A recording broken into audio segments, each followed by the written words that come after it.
It says custom live streaming service again. Yeah, that's correct. Okay. And we're streaming to the right URL now. We're good. Okay. I'm so sorry. It's okay. Calm down. Whew. Breathe, breathe. Okay, better start it. Okay. Let me just get my bearings here, get the agenda up. Okay, one more second. I'm going to make Rob and Belina co-hosts.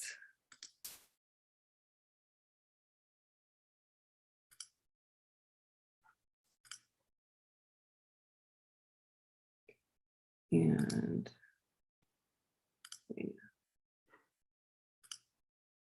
okay. All right. Let's go ahead and welcome everyone in.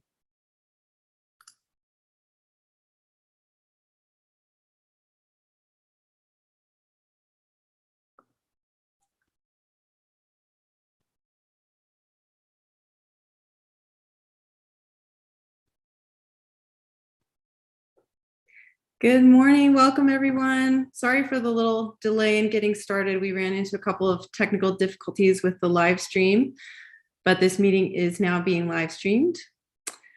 We have 22 people with us right now. And I think we'll just go ahead and get started since we're a little late and new people can join us as they arrive. So welcome everyone to our sixth and final task force meeting. It's great to have you all with us again. We've been through quite a journey over the last 15 months, and we are now getting close to concluding this part of the planning process, but it is not at all the end of the process for Salem's climate action planning. So the goals of today are to talk about the prioritized strategy list that we emailed you, to talk about implementation planning, and then to have a little discussion about closing our work together here and talking about next steps. So I want to start by saying just a few words of context about the planning journey that we've had so far, where we've been and where we're going. So I wanted to remind you that this was a 4-part planning process. So we started with visioning at the beginning of the project last summer or fall, and then we moved into a vulnerability assessment.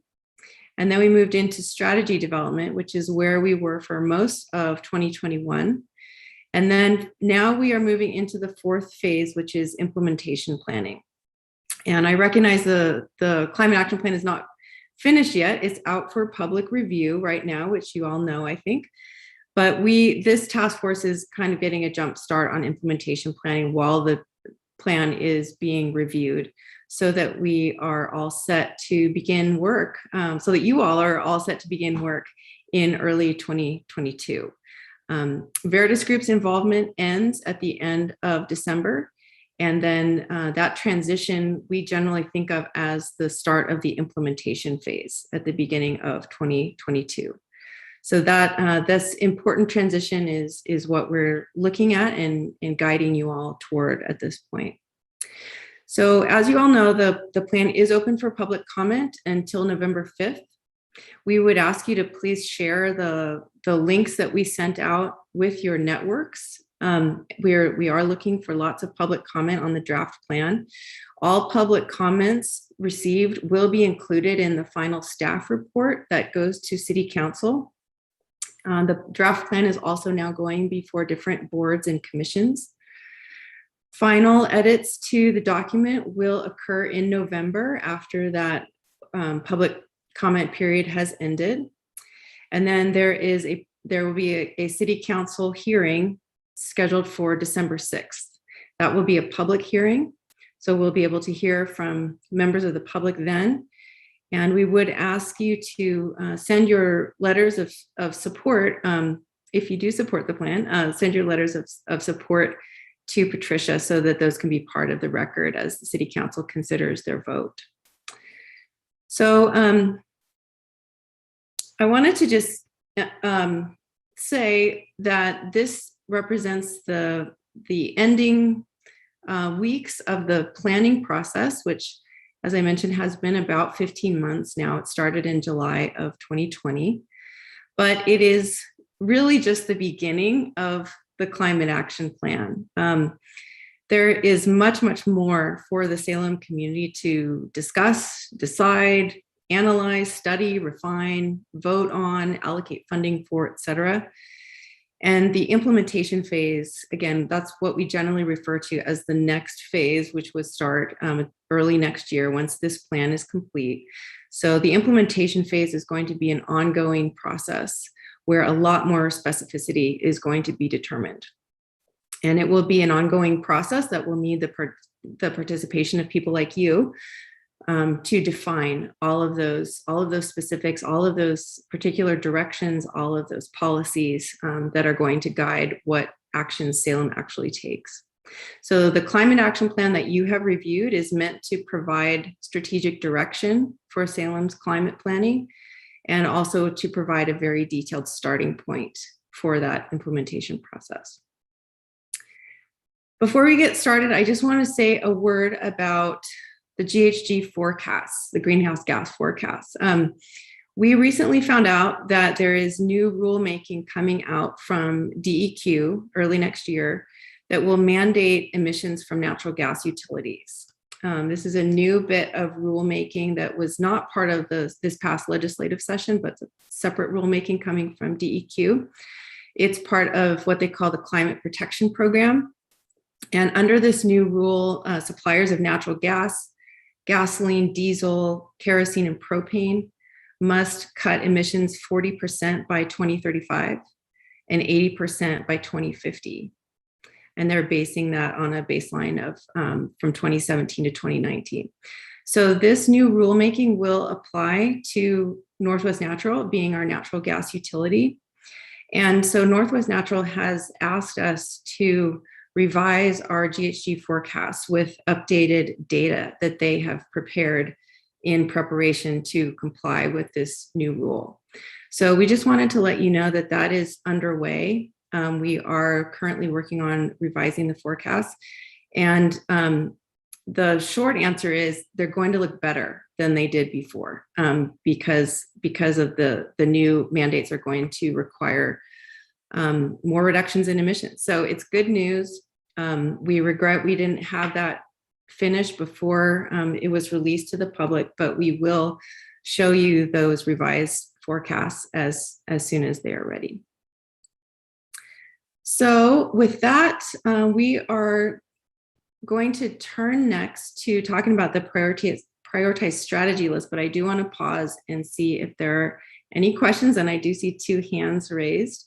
Janet, go ahead. So Northwest Natural has turned in data to the Public Utility Commission on this exact question of how the Climate Protection Program will affect their business. And the Public Utility Commission found their data to be unrealistic in terms of how fast they can draw down their emissions. And the Public Utility Commission actually asked them to kind of go back to the drawing board and give them more realistic data, because they really kind of exaggerated how much they could reduce their emissions, how much renewable natural gas they could produce, etc. So I just want to make sure that we're working with the updated, more realistic data and not the old data that the Public Utility Commission rejected. Connor, do you have a response to that? Yeah, this would be the first that I've heard about our data being rejected from the Public Utility Commission. However, we did provide data that is more detailed since that meeting from the Public Utility Commission that goes year by year with specific integrations for different renewables and different strategies, including more efficiency as well. So that's I'm not sure that I have heard that, but we do have very detailed annual numbers. Okay, thanks for the heads up on that, Janet. We'll ask more questions about that. Also, if you could show me the data, that would be great too. If that's okay with Northwest Natural. I believe it's publicly reported data. Is that right, Connor? It will be. It's something that's coming out shortly, but I don't foresee us having an issue releasing the data. Okay, great. Mike, you have your hand up. Yeah, so I guess now that if we're going to recognize that Northwest Natural is obligated to reduce GHG emissions by the year 2050, will that affect the priority strategy list, which currently calls for a ban on new gas installations? I don't think it will. The plan, basically the plan in a simple sense just looks at all sources of fossil fuel combustion in the city of Salem and looks at how they need to be reduced ultimately to zero. And so natural gas is still going to remain an important source of emissions, especially in the near term. And so it's still going to be important to have strategies that limit the use of emissions from natural gas. Yeah, I'd just like to ensure that at some point during the meeting today, we've got the chance to discuss the gas ban strategy specifically. I'm just uncomfortable, I guess, if we move forward with this as a strategy without the task force having the chance to discuss it and potentially vote on whether it should be included. Okay, sure. We can circle back around to that topic later in the meeting. Thank you, Mike. Thank you. John. Kim, the DEQ rule also applies to gas and diesel, as you pointed out. Are you going to be rerunning the base for gasoline as well? Sorry, you cut out for a second. Are we going to be what? Are you going to be running a new base, assuming the binding targets for gasoline and diesel as well? I would have to ask Brian about that. Basically, we're not using the DEQ mandate as a projection in our figures. We're using the raw data from Northwest Natural. And then for the rest of it, we're using the standard methodology for doing a greenhouse gas protocol. So in essence, our work has already accounted for gasoline, diesel, propane use in the city limits of Salem. No, I'm saying, I guess a question, how are you treating the DEQ rule? So you have a new rule with those year-by-year reductions. Admittedly, it's going to be extremely difficult to meet the targets, but they are binding. It applies both to natural gas and it applies to gasoline and diesel. You have an 80% reduction by, well, I think you had the number, I can't recall the numbers, 45% by 2035 and 80% by 2050. And I know they're not finalized, Janet. The question is how are you treating them? Are you going to be running a scenario that includes that, assuming we meet the DEQ targets?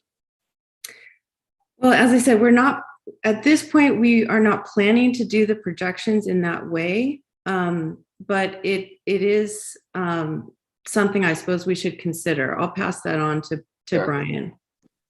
Thanks for that point, John. Tom. Thanks. Whoops. Yeah, thanks. Due to my Luddite tendencies, I missed the first 5 minutes. So are we going to be meeting as a group before this goes to the council, or is this our last meeting as a group? This is our last meeting as a group. Okay, so what happens to the decisions that recommendations, I would say, not decisions, recommendations that we might make to put into the final plan to go to the council? It won't, whatever recommendations come out of this committee are not going to go back to the committee to see what was said. You're just going to incorporate some and not incorporate others, and then change your report to reflect those? Yes, we will be going through a process of carefully reviewing every bit of feedback that has come in. And thank you to many of you who have sent in really valuable feedback so far, either via email or via the form on the website. We have received it all, and we're going to be going through each suggestion, each request, and sort of evaluating whether the items, whether and how the climate action plan needs to be revised. And then you'll see that before the December 6th City Council meeting. Thank you.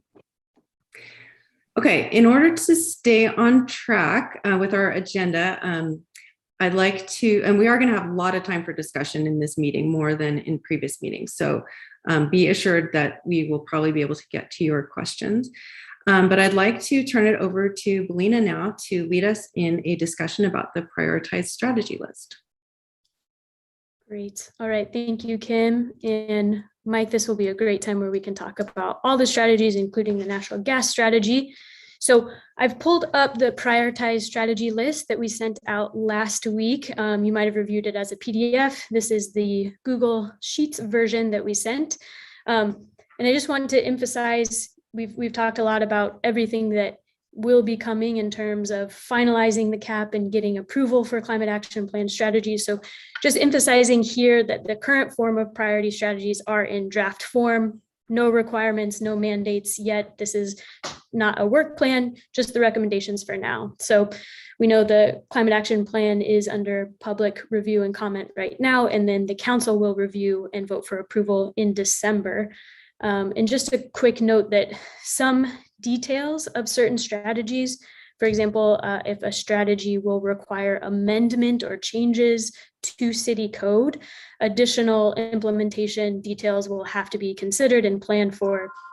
For example, city will have to do public outreach, open up public comment for some of these strategies. So just keeping that in mind, that more details will come with these once approved, and then the city can move forward with implementation. I also wanted to note, Kim noted this in the email she sent out last week, but here we wanted to just highlight that the timeframes have changed since you last reviewed strategies. So our last task force meeting, when we reviewed strategies, we heard from you that the timeframes were too long, so we incorporated your feedback, reduced the timeframes so that short-term now includes all strategies that are currently in place or ongoing or will be planned already in city plans in the next 1 to 2 years. Medium-term strategies are now slated to begin in the next 3 to 5 years, and long-term is beyond the next 5 years. So those were the changes that we made there. Also noting that based on today's discussion and feedback from everyone, timeframes could shift moving forward.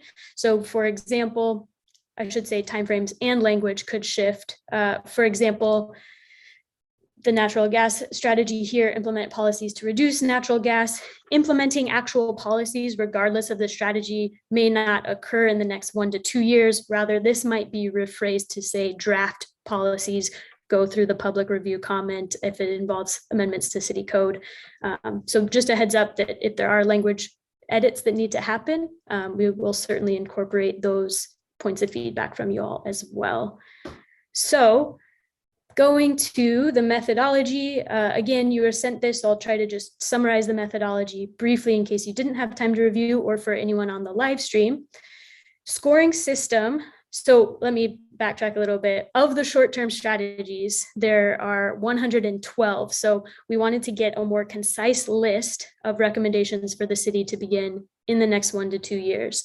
So to do this, we came up first with a mathematical formula where each strategy could receive up to 12 points. And where those points come from are costs, co-benefits, and greenhouse gas reduction potential.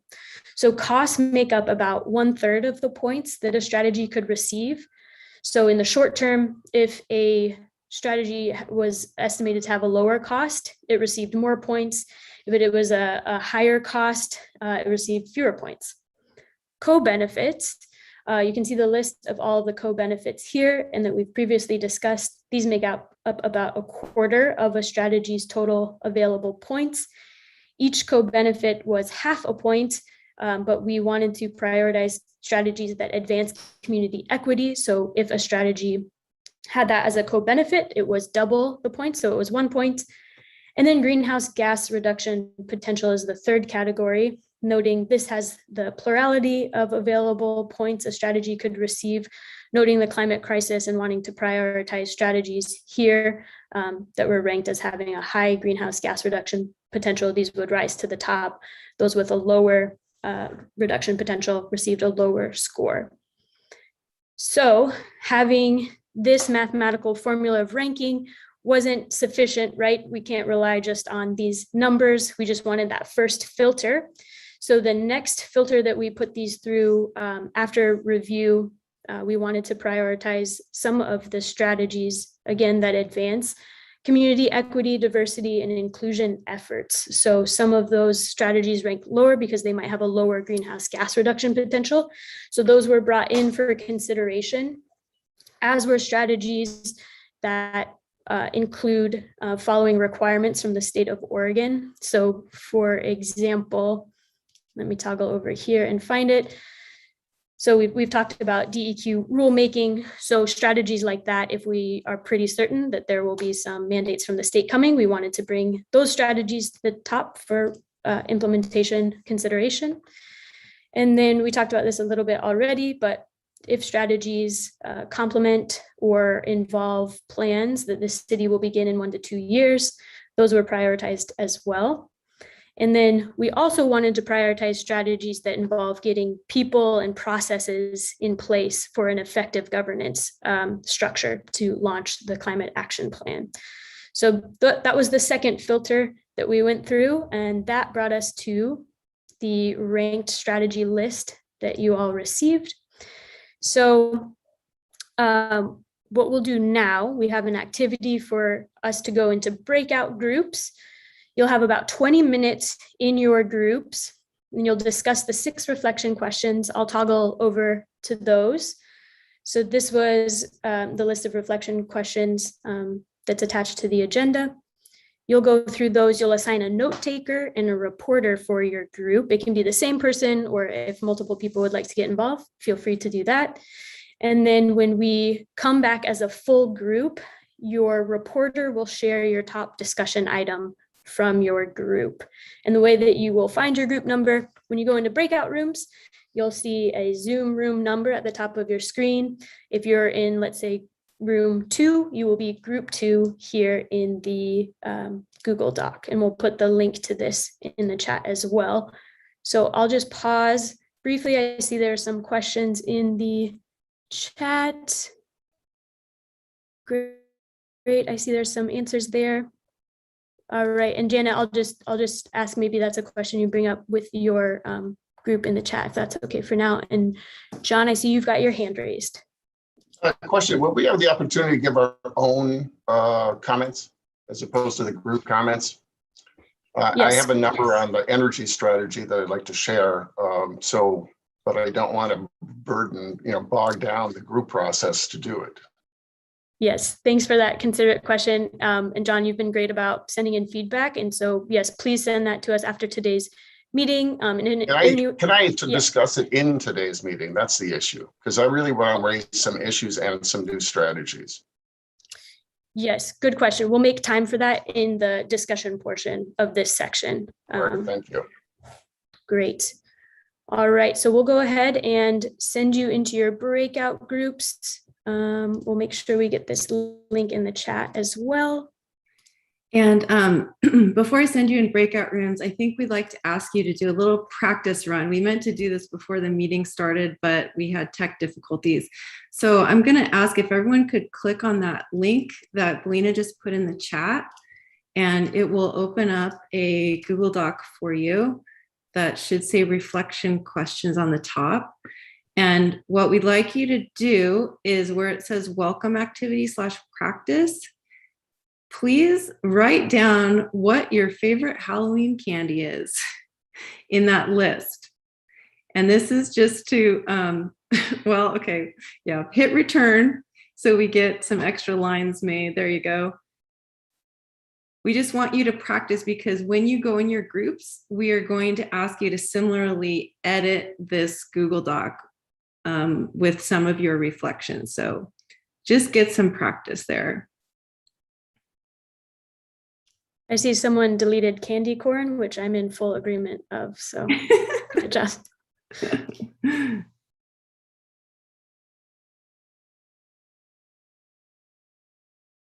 We got a lot of votes for peanut butter cups, it looks like.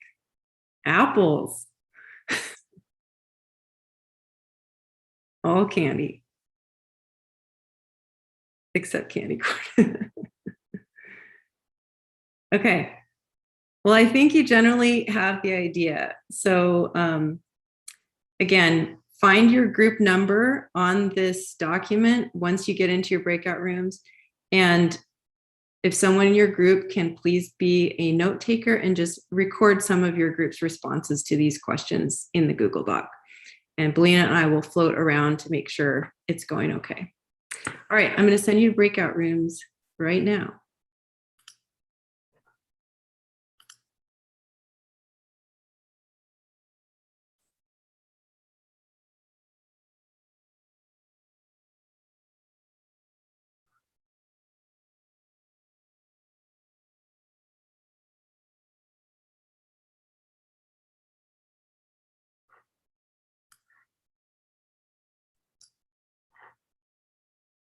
Kim, I'm going to stay right here. So if you need to go somewhere, I'll keep the live stream going.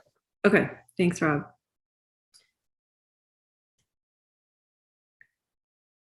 And okay, just making sure it did not send us to a room. Okay. Okay, great.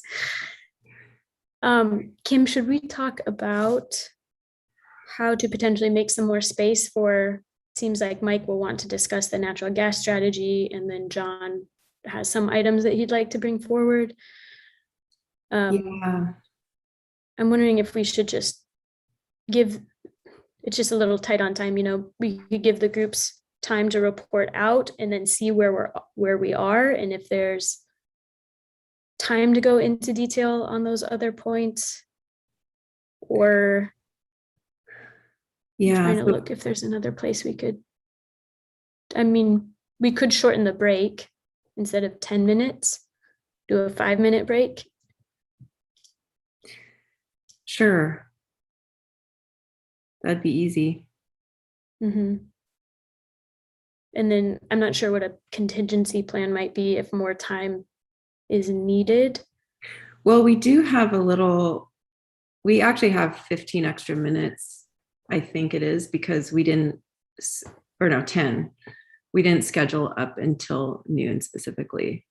Mm-hmm. So we have a little leeway. Okay.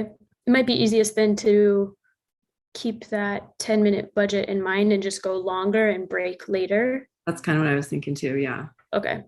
Okay. That's great. I think that is the right place to do it, is during the discussion here. Okay, great. So I'll kind of tee that up to let groups know. We'll do the group report out and then turn it over to Mike and John if they have specific items they want to discuss. Okay. Sounds good. So should we go visit some rooms now? Yeah, I'm looking at the doc. It looks like people are inputting 3 and 4. 3, 4, and 5 haven't written anything yet, so maybe we prioritize those groups.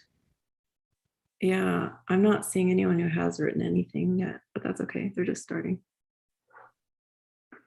Oh, Dylan McDowell is asking for help in room 4. Okay, I'm gonna join that. Do you have the controls, Belina, where you can? Yeah, I can hop in. Okay. I'll stick to the 5 through 8. Okay, sounds good. Catch you later. Good luck. Oh, and Belina, can you broadcast a message when it gets close about how many minutes, like, 3 minutes before they should come back to the main group? Yeah, I think I can do that. Yeah. Yes, I can do that. Okay. I'll just come back here. Great. Okay, talk to you later. All right, see ya.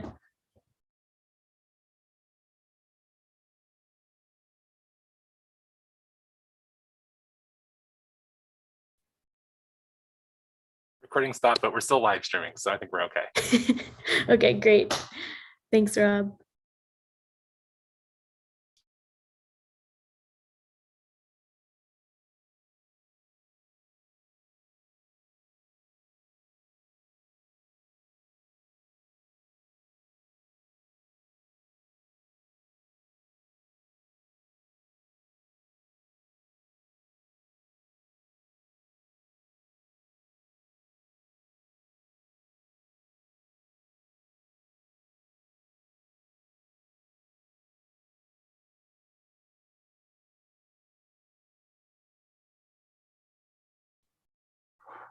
Okay, they just couldn't find their group number. Oh, great.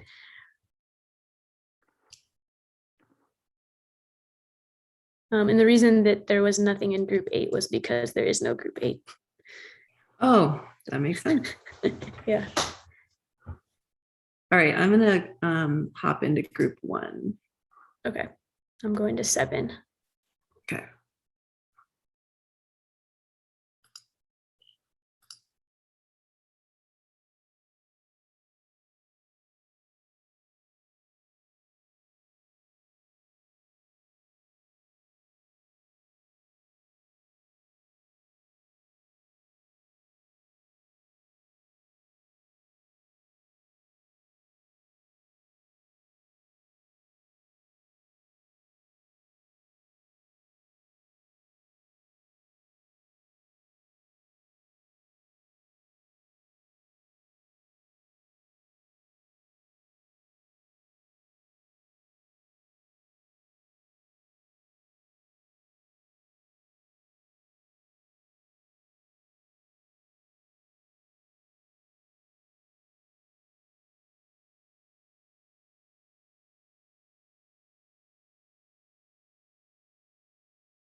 Hey, could you drop me back into group 2? My connection was not sturdy enough on my tablet, so I had to dial in. Yes, let me send you over there. Thank you. You're welcome. 1 second. Be able to have an understanding and maybe we understand that there is an agreement that should one large human shelter. Sorry, Greg, you said group 2? 2, yes, please. Thank you. All right, there you go. We'll see you later. Thanks.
Hey, Kim.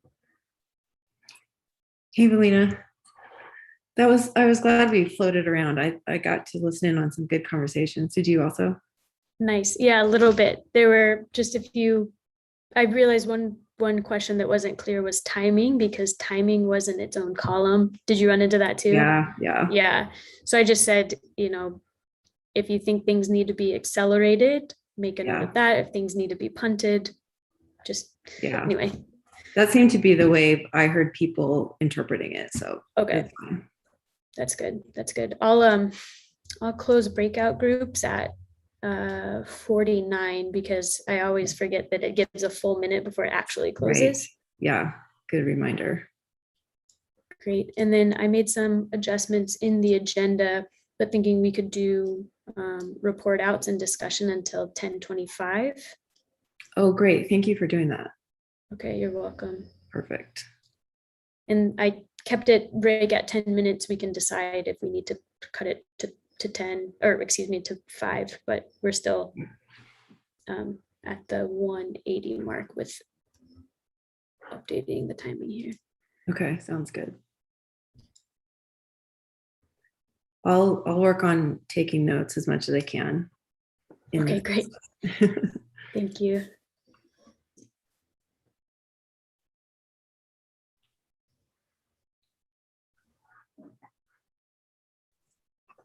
I was trying to hit something else when I got out of the chat room.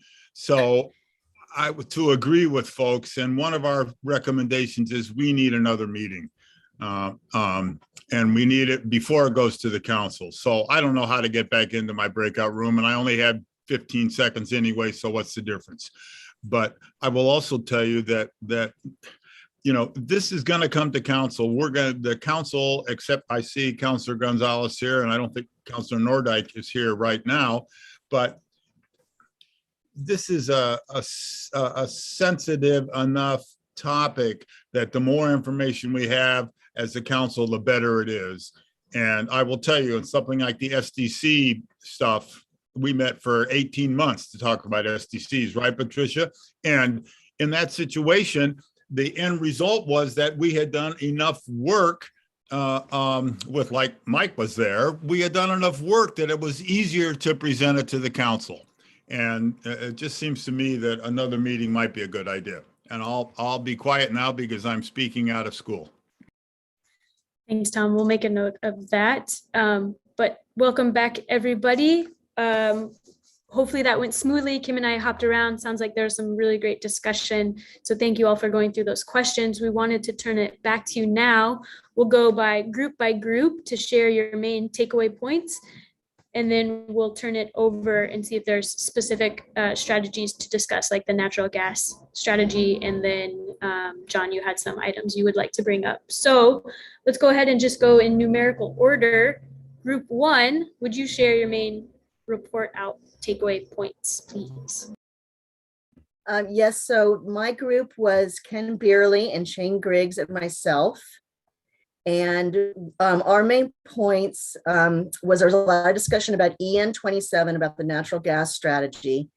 And that was kind of a red flag item. And there was a suggestion that we reword it to, instead of banning it, that there should be more emphasis on incentivizing and educating people about natural gas. And so there was some proposed rewording about implement policies to incentivize reductions in natural gas. And then there was also there's a little bit of confusion about kind of the list of priorities, but NR, which one was it? The one about hiring a coordinator, EN 07 should be near the top of the list as the highest priority in order to begin implementation. Those were our top two, I think. Great, thank you, Patricia. We'll make a note of elevating, hiring a coordinator, so getting that governance structure we talked about earlier in place, and then revisiting wording of EN 27. All right, thank you all. Group 2. Reporter, could you tell us what you discussed in your group, please? So I'll take that on. This Mike Jaffe with the Council of Governments. We didn't get too much into the specifics of strategies. I brought up that the one that is TL 15 about support super transit network efforts, that I feel that regional transit is something we could push on for the state to support more regional transit. Regional rail is probably a long way off in this area. It doesn't mean we can't advocate for it, but feasibly it's not really a short-term project. It's short-term for lobbying, but not actually implementing. We talked about there's a lot of prioritization on the utilities in the document, while there's still mandates. Well, there's many mandates in the utilities, and can the utilities do both? And then we were getting into very specific kind of personal discussions about how there's a lot of emphasis about getting people out of their cars, of course, and where it may be feasible for some, it's very infeasible for families to do with busy families.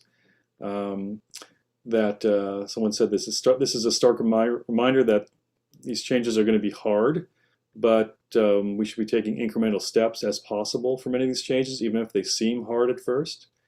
There was some comparison about one of our members, one of our group members, living in Boston, where walking in transit was a lot more feasible, and so it just seemed more natural to do that. In Salem, we have to make those investments to make them feel more normal, that taking transit is going to work for people's lives.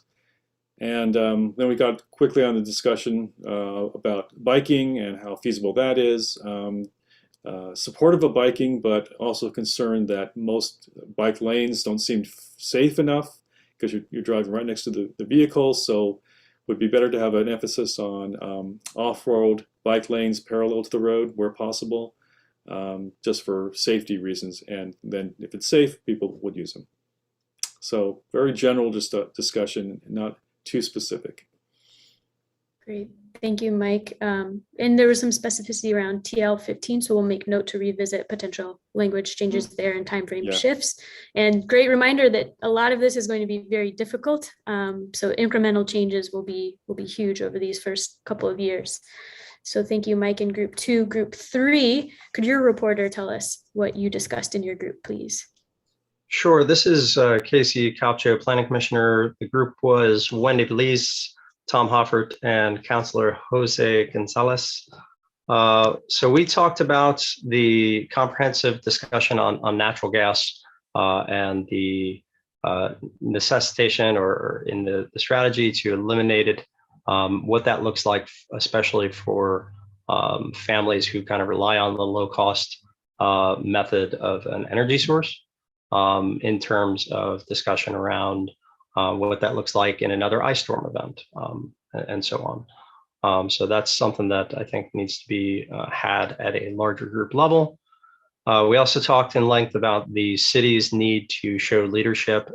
So moving that, as was already discussed, that the hiring of a full-time person to lead this effort up to the top, as well as moving up, even though it is scored pretty low, the fleet transition to EVs. We feel like the city can demonstrate leadership, and that kind of ups the score a little bit because it shows the direction that the city wants to move by leading from the front rather than asking everybody else to do it, but not holding the city itself to account.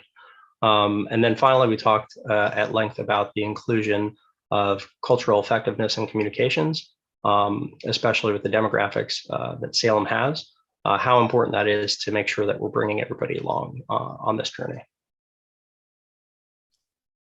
Wonderful. Thank you, Casey. And group 3, wonderful reminders there about equity, about communications, and then also pricing and access to energy, and also city leadership. See, Councilor Anderson noted that in the chat as well. So thank you, group 3. Group 4, could your reporter tell us what you discussed in your group? Absolutely, yes, Dylan McDowell here. So the biggest thing we talked about is the need to better interconnect the goals. Right now it's a long list, and that we feel like there's not a clear sense of how one will influence the other, which can then make the case for how these can be better integrated. So for example, we think TL01 about north, south, east, west bike route is something that should be in the top tier, moved up. And we think that could then open the door for more of the zero carbon commuting and some of these other opportunities. And so really telling that story is part of what should be showcased here. I think that the same goes with a lot of these being short-term goals in the initial stages and showing how these lead to the longer term goals. I think that's a piece that's not necessarily articulated that would make this stronger. And then I think as part of that, though, is the need, as I was mentioned before, for a CAP coordinator, EN07, is that if you don't have someone in the city really making that case and helping tell that story and executing these appropriately, it's probably going to fall short. And just the final point I would make is that there was discussion in our group about the desire to have another meeting if possible. We just feel like that there's a lot of times the discussion time on this and these meetings does get cut short as a group, and that we feel like a lot of times we're told there will be discussion, and we feel that we're given a lot of information in terms of here's the cost or here's the timeline, and not always clear on exactly where that data came from and how we can be more informed in making recommendations. So having some more of that in really, even if it's just optional, but discussion time could be valuable. Great. Thank you, Dylan, in group 4. So potentially consider another meeting, looking at the interconnectedness of the strategies, and then also raising TL01 up at the top. Great. And Thank EN07 you. with the coordinator. Yes, thank you. All right. Let's see. Group 5. Could your reporter tell us what you discussed in your group, please? This is it was me, Connor, and Robert Chandler. We only got to discuss a few items, mostly energy. One transportation, and the list I'm going to give is the sum of individual sort of comments as opposed to an integrated. Number one, this is coming from me, is that I'm proposing 2 new initiatives that I think is absolutely critical for the city to pursue in the short term.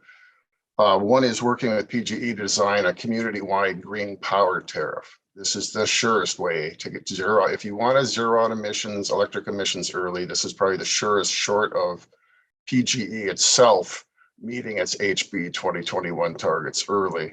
And the other one is under HB 2021, there's a new $50 million grant program for cities other than Portland to underwrite investments in solar and storage. I think this is a great opportunity to the city. I would I would have PGE, Energy Trust, community-based organizations develop a multi-million grant proposal and submit this to Department of Energy, and I would target, the sort of underserved neighborhoods. I think this would highly benefit people who have not been able to take advantage of existing solar programs. So I think these two should substitute for number one. Frankly, I would not have a community-wide effort. If I'm going to have a community-wide effort, to me, it's focused on reducing natural gas emissions, not so much electricity emissions, particularly if you pursue the two new action items I'm proposing to be included. We then talked about natural gas. We're going to debate the natural gas ban, but I think at the same time, we have to recognize that no matter whether we have a ban or not, that the emissions from existing users swamps new natural gas use. And so that we need some kind of a comprehensive program to reduce emissions from existing users. We probably have in the neighborhood of 30 to 40,000 users of natural gas all over the board, from restaurants to homeowners to schools and the like.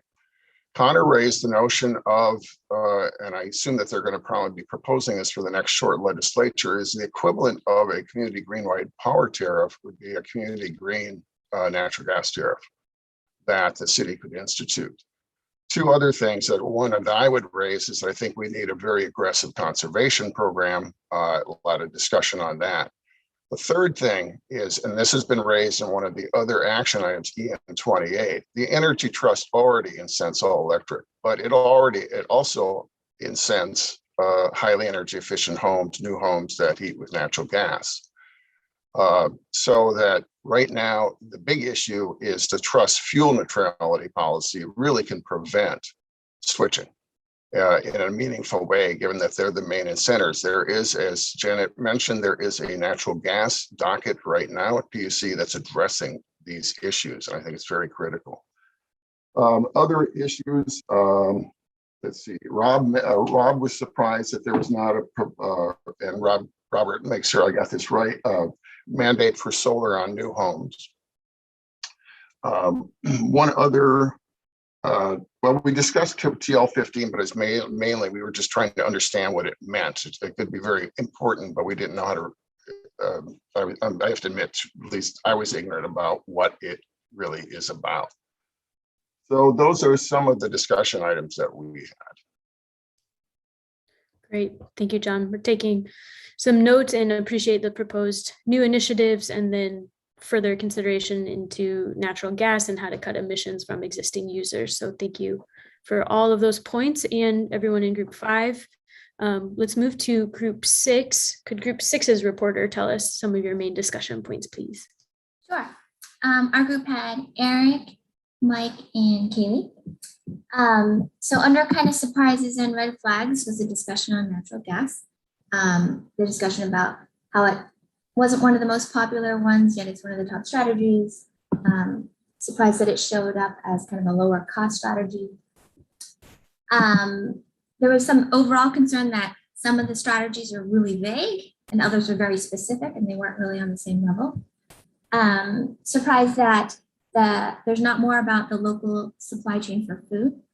Since there's a lot of support for local food consumption and production, and we're in such an area that has a lot of local food production, that there could be more or higher prioritized strategies around working on that supply chain, supporting it, economic development, et cetera. Some of the strategies that should be moved up, similar to Commissioner Kopchin's group, the idea that the city really should be the leader. So the transition to electric fleet should be a higher strategy. And there's support for keeping kind of the strategies around city telecommuting, remote work, all of that remaining a high strategy again. So the city kind of shows up as the leader, signaling to the community that the city's in it as well. Those are the main takeaways. And then there's a little concern around the EV charging requirement. And while there's support for House Bill 2180, just making sure that we're cognizant of not being too aggressive on being more than that 20%, so that there's not a negative impact on multifamily development. Dennis, anything? Mike, Eric, Kate? Okay. Great.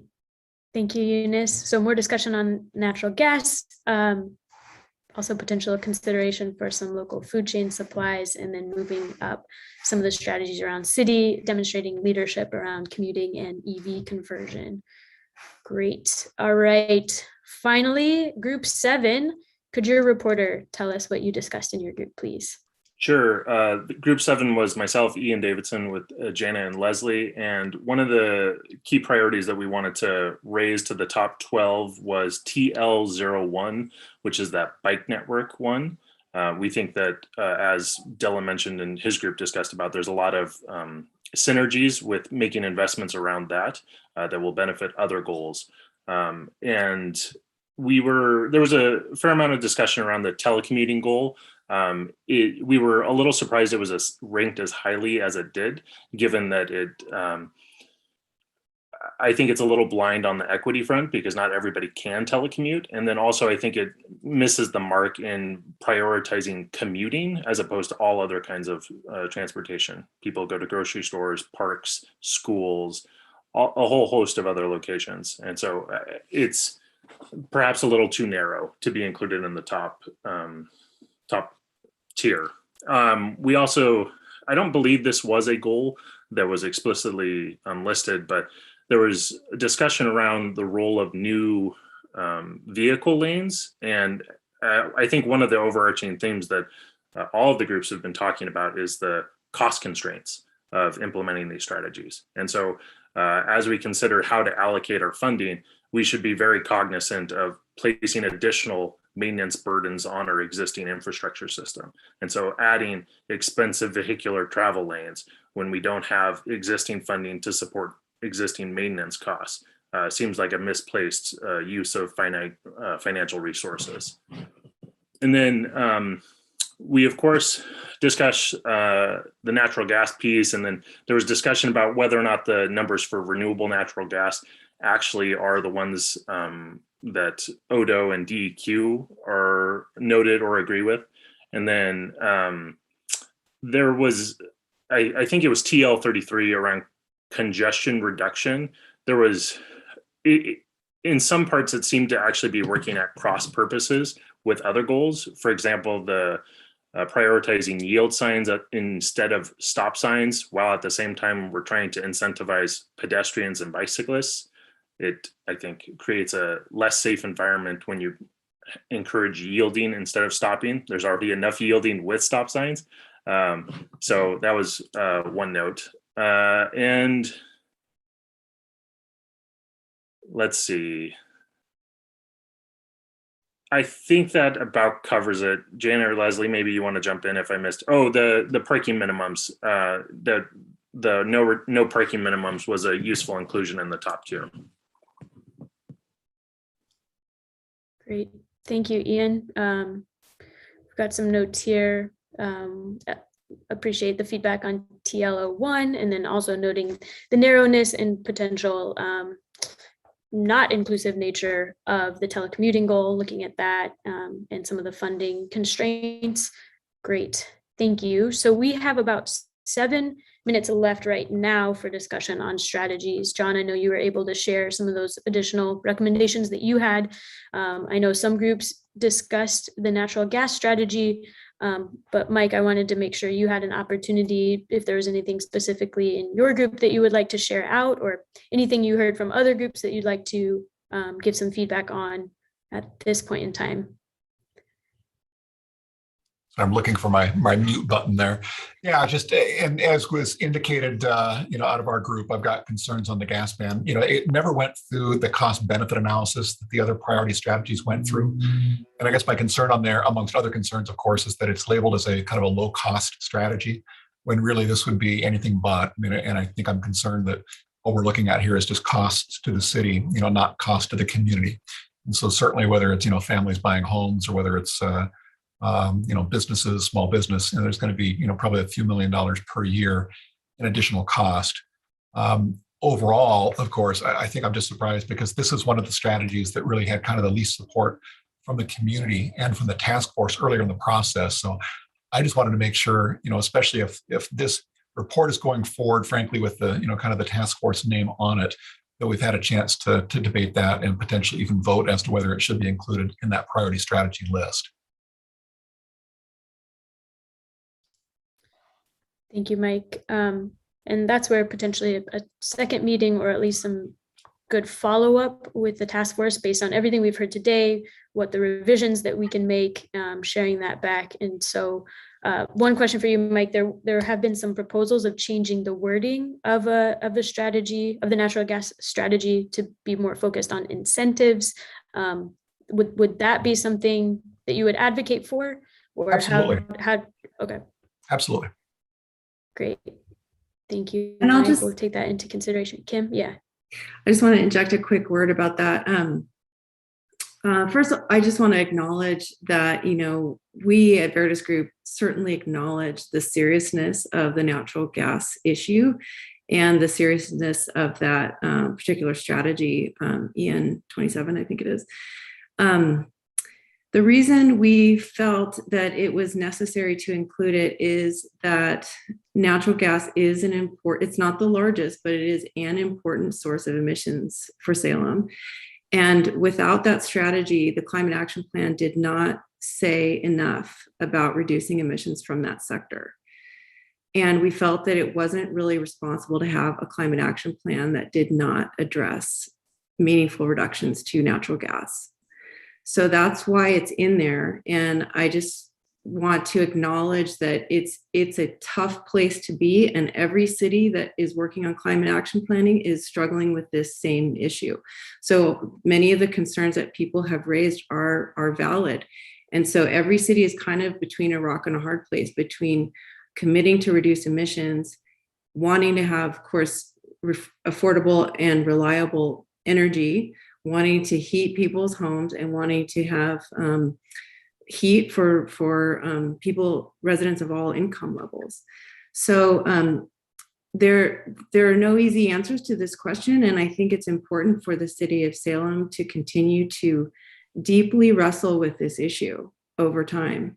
But anyway, that's why it's in there for now. And if we were to decide to change the language to make it, incentives, like to soften the language, that just makes it much easier to not take any action. And it makes it much easier to not realize significant reductions from natural gas. If I might suggest, if we're talking about a second meeting, it seems like we're also, I think, all a little concerned that maybe we don't have the wording of the final DEQ rules on GHG reductions from the gas utilities. And so perhaps waiting until, if it's mid-December, when those rules are going to be published, that way we know what Northwest Natural is going to be obligated to reduce their GHG emission levels at, and that gives us actually something definitive that could be worked into the climate action plan. Certainly, we're assuming that the electric utilities are going to be reducing their GHG emissions based on their planning. It would seem to credit Northwest Natural with the same if they're going to be obligated under state rule. Thanks for that comment, Mike. Can I just jump in here that, there's several rulemaking things in play right now. And if we wait for all of them, then this plan is going to be delayed. And, we are under the assumption that there's a crisis going on, and we're trying to get this plan in place so that we can move forward. So what we're doing is we're just putting a note in the strategies, recognizing that there's state rulemaking happening and that those can be adjusted later as this begins to be implemented. But I really would urge not to delay this plan going forward. Thank you, Patricia. And we have just a couple of minutes left. Let's see. Oh, some hands went down. So John, I think you were first up. Yeah, I just want to add, this is somewhat natural gas and somewhat not.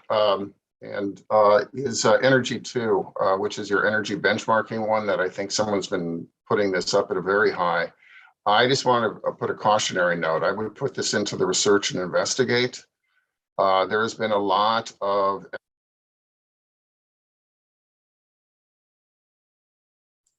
there's been a lot. Sorry, I just got cut off. I'm getting it, and I got it. So, but there's been a lot of efforts, and there's been a lot of expensive failed attempts. Not saying it can't be done. That's why I put it into research, and there's a lot of design issues of what buildings. Is this just going to be office buildings? This is going to be, 7-Elevens. One of the other ones that's getting to the heart of what action items are is what is the city's capacity if they're going to enforce this? I mean, this is probably a 2 to 3 FTE effort. And I'm just, I'm thinking about where's the biggest bang for the buck? And quite frankly, how can you, the city's going to have limited resources for a very long list of action items. So I just want to I would lower EN2 and I would put it into a research and investigate. Got it. Thanks for that feedback, John. Made a note about that. Let's see, we are at time, and I know, Dylan, you brought up the point that discussion often gets cut off during these meetings. So Janet, and then we'll go to Connor, and then we'll go to a break. Thank you. So I just wanted to point out that the Biden administration has a top 3 goals for addressing climate change, and one of them is reducing the use of natural gas. So if it's in their top 3, I think it should at least be in our top 12. Also, I think that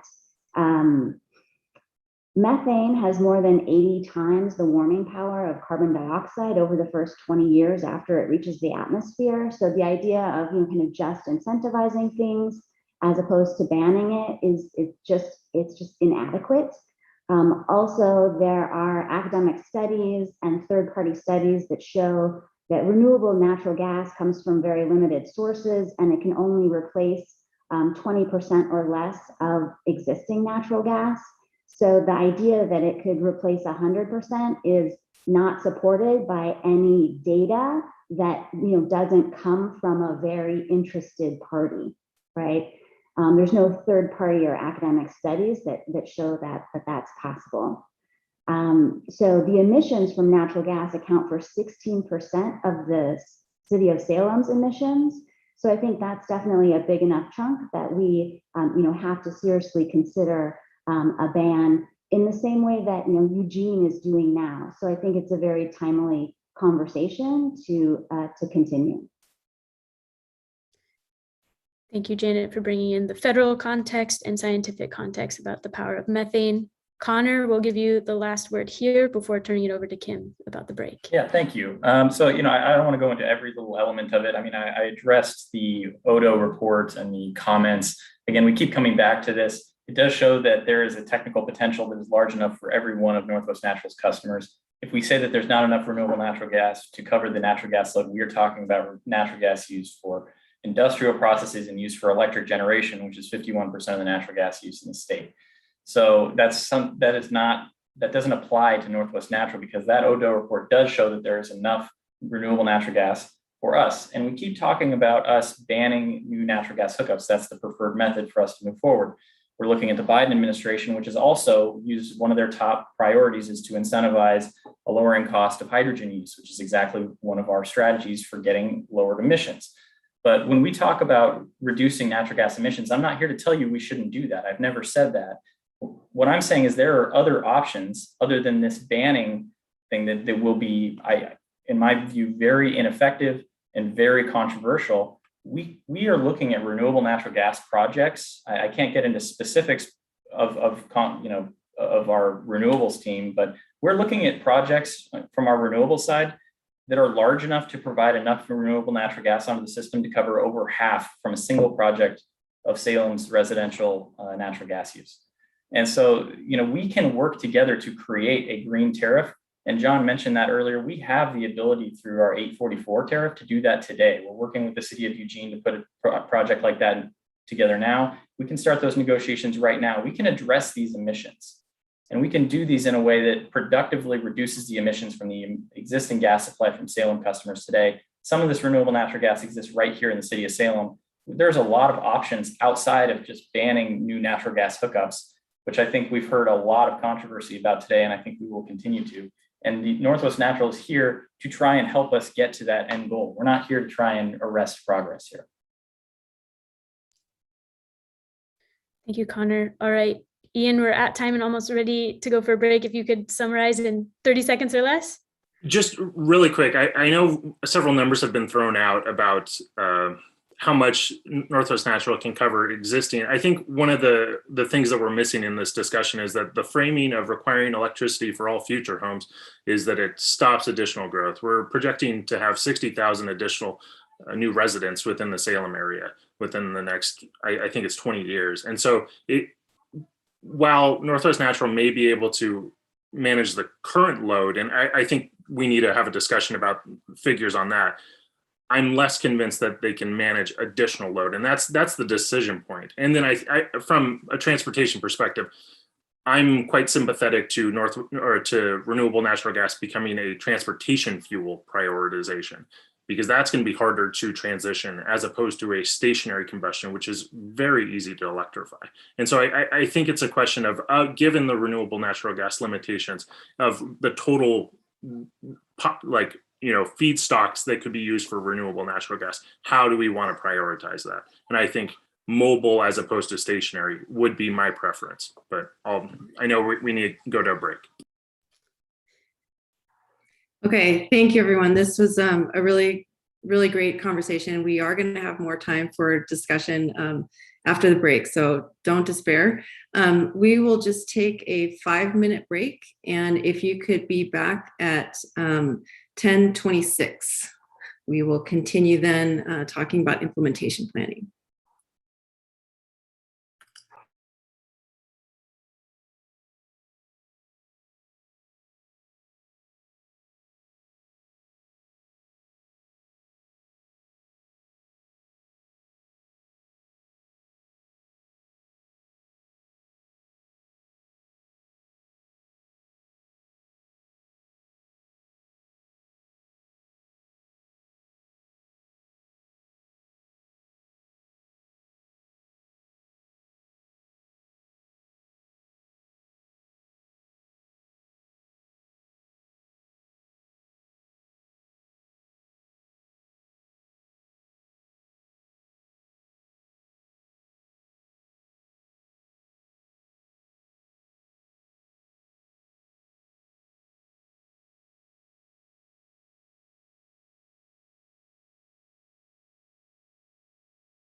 Okay, welcome back, everyone. If you can hold on 1 second, I'm just going to bring up some websites that I'm going to show you in a few minutes.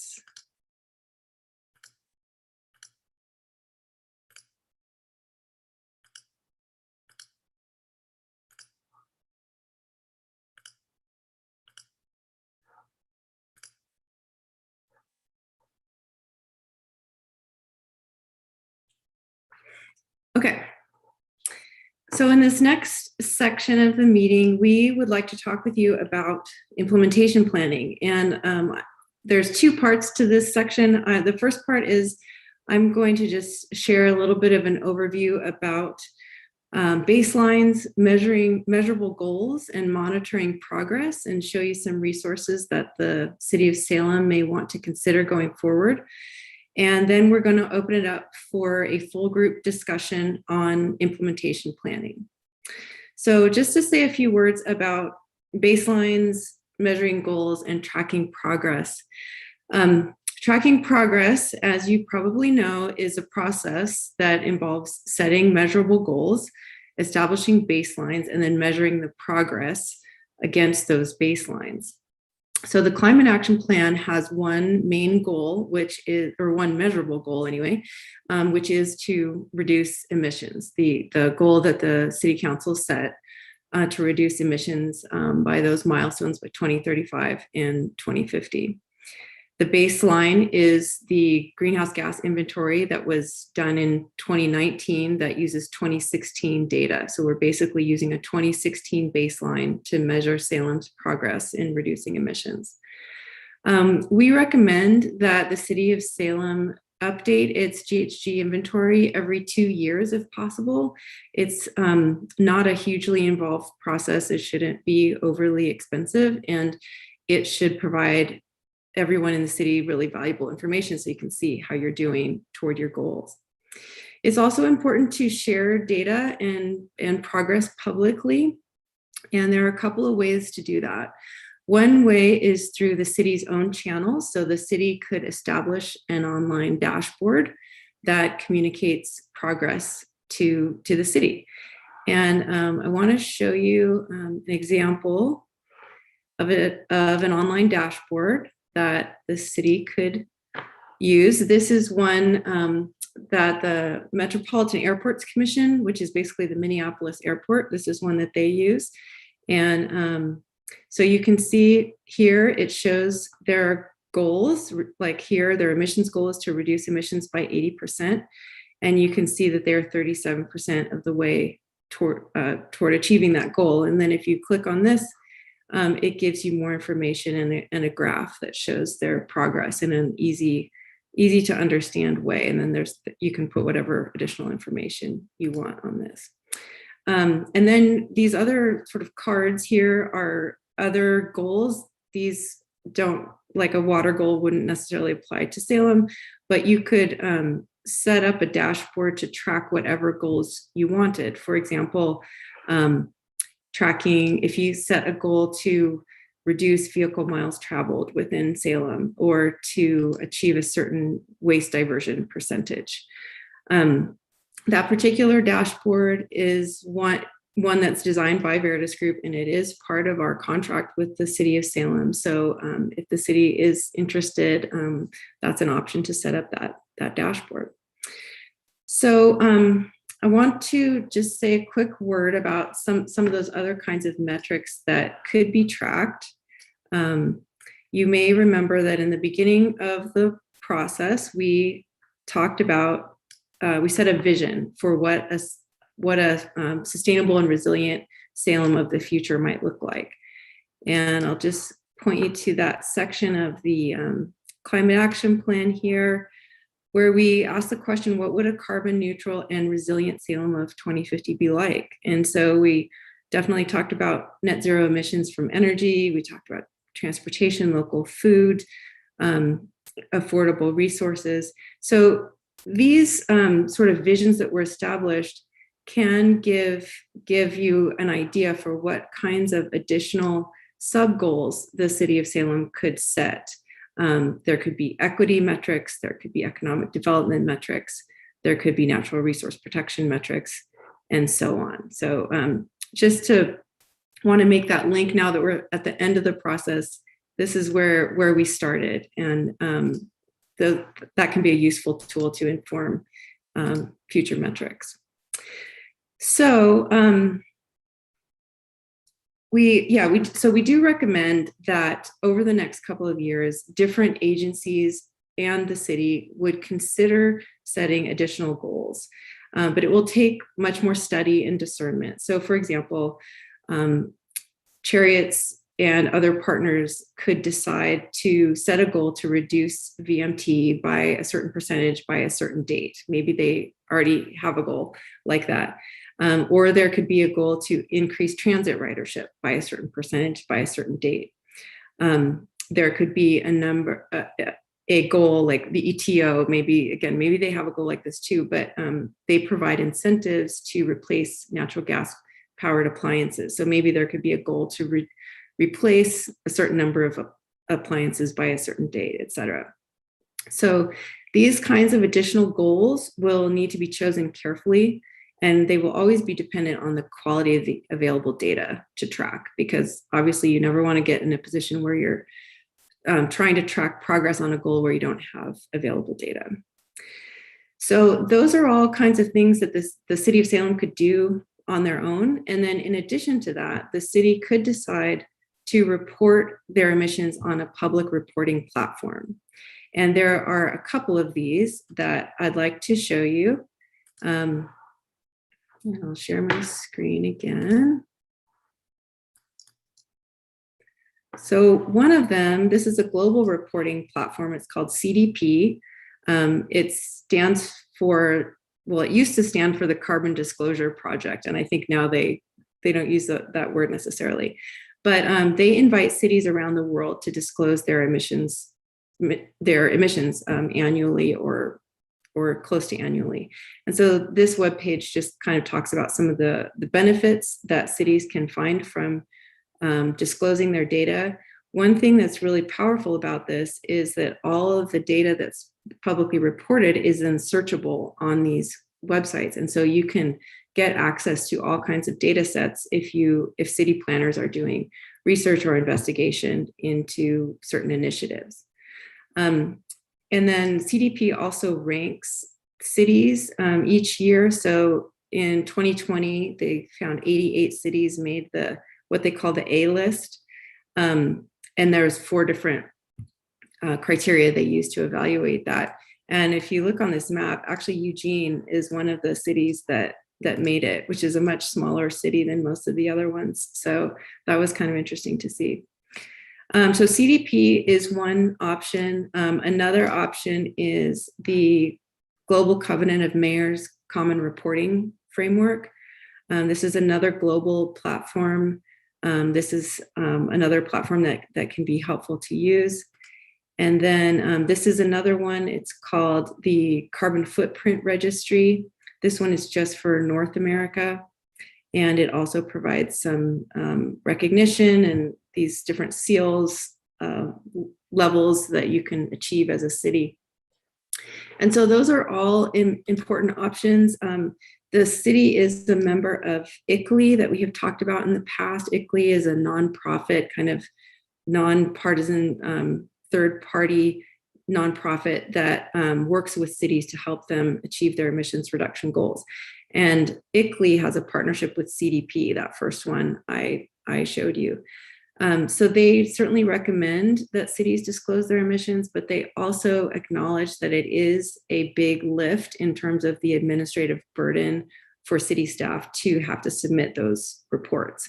So that'll just be something for the city of Salem to consider and weigh whether it's worth reporting on a public platform, but at the very least, the city should report their data on a webpage to community residents.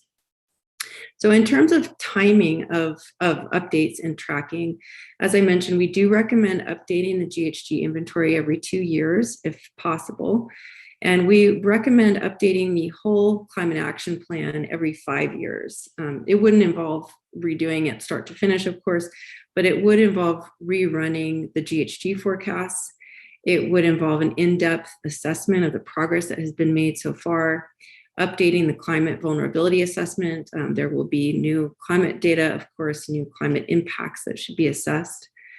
There would be new strategies that will be identified as time goes on, as there are changes in the market, in the regulatory environment, in consumer behavior, et cetera. There will be new strategies that will be able to be identified, and those should be noted and prioritized, et cetera, as we are doing now. So with that kind of periodicity of tracking and reporting, we think that the city of Salem will be able to see pretty clearly whether they're on track to achieve their emission reduction goals. And with that data, then they'll be able to adjust course as necessary. If you see that things are trending in the wrong direction, then it tells everyone it's time to look at some more strategies and see how we can make more progress.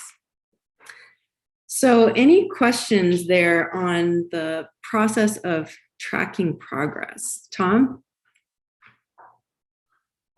Thank you very much. And this is probably more directed to Priscilla and Rob with respect to the online dashboard. You said that's included in your contract and you're ready to set it up. Do we have to take any further steps? Now I mean, as a council, and I'm asking Patricia for that, or Patricia, can you just go ahead and say, do it, Veritas Group? And the only counselor here, I think Counselor Gonzalez is the only other counselor here. So we can't act for the city council or even indicate we want to act for the city council. But I suspect that, Patricia, you can just say you've got the authority to go ahead and do it, or ask Veritas to do it. Well, so it is in their contract. However, I'm hearing potentially another meeting popping up, which is not in their contract. Okay. I'm trying to carefully manage what's remaining in the budget. We've already had to add more money. And so we're kind of looking at the online dashboard as maybe something that we can set up internally with our IT, if that's the way we want to go. So I guess I haven't given them the green light on doing that yet. All right. From my perspective, I think a second meeting is more valuable at this point than the online dashboard, especially based on your fact that you think we might be able to reinvent the wheel on our own through our IT department. Okay. Ken. You're suggesting that the greenhouse gas emission forecast be updated every 2 years. Is that correct? Is that information responsive within that time frame? Yes, I mean, ideally, of course, we would all like to see data more quickly than that. But these are estimates, they're not measurements, right? Well, that's true, but there is a fair amount of data collection that has to go into it. So, you're not just kind of coming up with estimates in a vacuum. You have to contact all kinds of stakeholders from within the city to gather the right data to complete the inventory. But it seems to me that the magnitude of change is could be relatively small compared to the time frame involved. So trying to balance the time frame and the effort required to do the estimate seems like 2 years is a short time frame, frankly, for that. Yeah, seems like more like for 5-year increments that are timed with the update of the strategy or the plan might be a different way to look at it. Sure. I mean, that's up to you all, up to the city to decide. One thought on that, Ken, was that, as I mentioned, the GHG inventory that is our baseline was from using 2016 data. And I think when we all discussed the greenhouse gas projections, there are already changes that PGE has made. There are already changes in the potential changes in the wastewater treatment plant, et cetera. And people were asking, well, when are those changes going to show up? Because it's already been 5 years. And since there are all these new state mandates on emissions, it just might be more helpful for everyone to see how the changes start to show up in the data. But it's up to the city to decide. Any other questions about the process of tracking. Janet, I see your comment about equity data. Yes, go ahead. So in reading about the kind of best practices of how to use an equity lens, the recommendation is you absolutely have to track equity data, or else the kind of equity components of any project get kind of pushed aside because you don't have any numbers on them. So it's really hard to then kind of assess your success or your failure and to be kind of held accountable for those things. So I think that, having some variables that relate to equity, either based on currently available data or data that we start collecting, is critical. I also think that we have to assess our greenhouse gas inventory more than every 5 years, because the next 10 years are critically important. It's kind of a make it or break it moment. So I think updates every 2 years, at least for the next 10 years, are really important. Mm-hmm. Thank you, Janet. Those are both excellent points. And maybe Patricia or Rob could say more, but the city of Salem is already working on a plan, I believe, to collect more equity data. And so the assumption is that that's where that data would come from. And it would be a data source that would be shared by lots of different city departments. Okay, then let's move on to our discussion, and I'm going to post the link to the same Google Doc we were working in before. It's just a little bit further down on the page. Let's see, what page is it on now? Okay. Page 9, Kim. Thank you. Page 9. So we just want to have an open discussion now about these questions, starting with what is working well in terms of current sustainability efforts, community connectivity, city processes, what's in our favor as a community, as Salem, as we look toward implementing this climate action plan. And we'd invite you to respond to these questions either verbally or on the Google Doc. You can go ahead and write in your answers, because I know it's hard for all 35 or so people or 27 people to speak at once. So feel free to respond in whatever modality you like.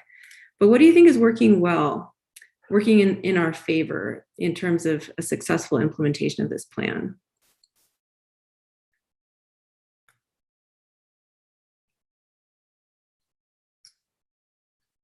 John. Well, I want to back out. I think one thing that's helped greatly, quite frankly, is now the state has a regulatory framework. Whether it's going to succeed or not, that has helped immensely. And it applies to all energy sources finally. And I'm still waiting for the DEQ rule, and there's a number of other rulemakings so that's a good start.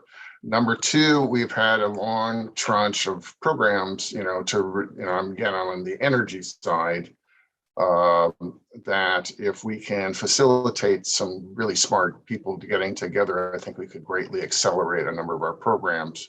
And I think that there's also the third thing, there's some money out there now available that wasn't out there before. Mm-hmm. There's the Healthy Homes program, which can absolutely be targeted to the most in need. We have this resilient renewable resource program. The city absolutely should put together the biggest proposal it can, working with PGE and the Energy Trust. Mm-hmm. So that's some of the positive. I mean, there's still a lot of barriers, a lot of barriers, but I just want to say those are at least some, and we should be mining all the opportunities that now present themselves. Thank you, John. Yeah, those are really big positives in our favor. And I know they must have been years and years in the making. So thank you for pointing those out. And I'm seeing lots of responses in writing here. This is great. Again, state agency activities and requirements, legislative efforts, increase in the urban tree canopy, and great efforts by city staff to do outreach to homeowners. Having a multi-interest stakeholder task force is very helpful, even if unified points of view are elusive. That's a great point. All of these conversations have been so helpful. Possible federal funds. Absolutely. Any other thoughts about what's working well in the Salem community that bodes well for implementation? All right, let's move on to number 2. Last one I missed. Increasing availability of electric vehicles that can travel longer distances. Absolutely. So electric vehicles are becoming a much more realistic option in the transportation sector. So number 2 is, where do we see momentum, emerging trends or opportunities that we could take advantage of? Some of this was mentioned in the previous question. Someone wrote, increase the protection of floodplains for both natural hazard reduction, but also as a carbon sink. Yep, great articulation of a win-win there. Other thoughts about where there's existing momentum, Janet? I think that Eunice Kim could speak to this in more detail, but I think our Salem and the revision of the comprehensive land use plan has some, pretty great things on like housing density and focuses on the transit corridor. So there's definitely some a lack of kind of setbacks. So there's definitely some kind of climate friendly aspects to our Salem plan. Absolutely. Yeah, and this is fantastic timing that plan is being finalized at the same time this one is, and there has been some intentional seeking of synergy between the two. And then also there's, Patricia, correct me if I'm wrong, but I think the transportation system plan is going to be updated soon. And then Ian, I think, am I remembering correctly that Chariots is going to be going through a strategic planning process soon also? I don't know if Ian's online right now. Well, I can answer for him. Yes, they just kicked off their long-range transit plan work, and it's going to go for the next year. But they're also working on a South Salem transit study to add a new facility. They have 10 electric vehicle buses on order, should be here in the next couple of years, and searching for more money like that. And then they're going to be updating all the traffic signals along the transit routes so that buses have, if they fall behind, they can get some signal extension so they can keep on schedule, make the buses more reliable. Eventually, they're going to have some advanced stuff where you can have better on-time tracking. So a lot of things happening in transit. That is really exciting. There's so much synergy there. Great. And then so on the Google Doc, we see e-bikes and other zero carbon transportation options are gaining traction, which is great. Recommendations to eliminate parking requirements already being put forward by the Planning Commission. And then, yes, Kaylee wrote in the chat about leaning on the recent experiences of the ice storm, wildfires, et cetera, to advocate for the need for action on the climate action plan. I would think that these extreme weather events have gotten everyone's attention in a way that can bode well for implementation. Successful home energy score program. Great. Okay. Well, then let's move on to number 3. What concerns us about implementation? What are some of the red flags? I think we've already identified today that people are noting that if a natural gas ban is proposed, that could be a red flag that could create conflict within the community. Other thoughts on what concerns you about implementation?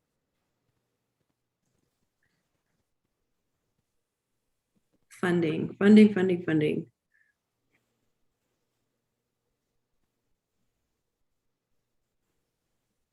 If I could just add, so I think it was brought up in one of the groups, this kind of top list, but the concept was raised of bundling, how strategies are tied together. So you can't just pull one without having an impact on potentially other ones. And I think that is missing, having a bundling of related strategies that are tied together. Some may be shorter term, some may be longer term, but I think that's important, particularly because it could have an impact on cost and certainly planning. It's a great point. Thank you, Wendy. I'm seeing staff limitations and many mixed priorities for the city. Unintended consequences with an outright ban on natural gas, impacts to the restaurant industry, staffing, bundling, less than adequate emphasis on developing resilience. Okay.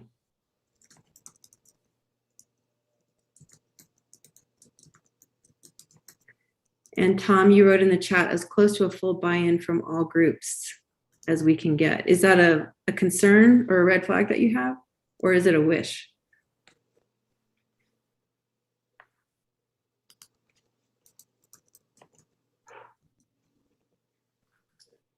I'll unmute you if I can. No, I can't. Okay. If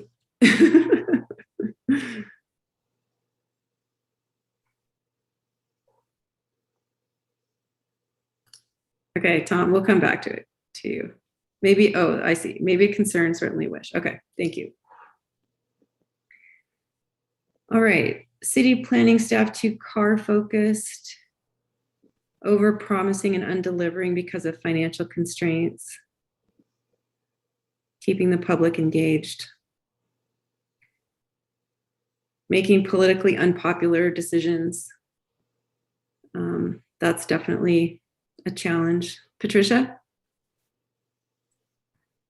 Some of the things I've heard from the public when we've been going out is that a lot of times people feel very disengaged from a lot of the high priority strategies because they feel like they're not something that they can relate to. So there has been kind of the request to like be sure to include some things that people can do in their personal lives, personal decisions in the plan. Mm-hmm. Great, it's a great point. If I could build on that too, that's one that I feel really strongly about. And I want to really lift up the comment. I think it was Eunice Kim that brought it up about local foods. And in terms of that being an option, where Salem does have a lot of opportunities with local foods in our farmers market and the infrastructure. And if we can lean into some of those where people can take tangible actions immediately, that could be a really good piece for us to build out in different ways.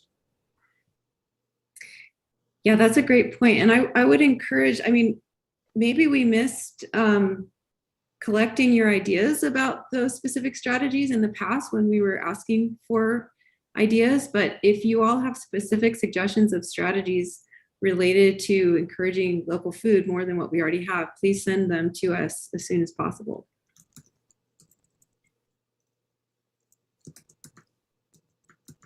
Kim, if I may, I would elaborate. One comment I made in the plan when it was sent out was toward the end, it talked about like, what can you do? And it was, reduce your miles. And it was very cookie cutter in terms of things like eat less meat, do this. And I talked to Patricia about this, but my comment was, I think there is a lot Salem specific, and I feel like we could crowdsource with this group. Like, how could we take that generic set of 10 or so guidelines and say, like, what are some Salem things you could do? Like, here's a link to the Chariot site, and here's a link to the bike paths that already exist in Salem. And then, or maybe links are not as evergreen, but even just saying, go look at this site. I think if we could add some of that really tangible Salem specific information, it would make the plan stronger and really buy into the expertise we have in this group.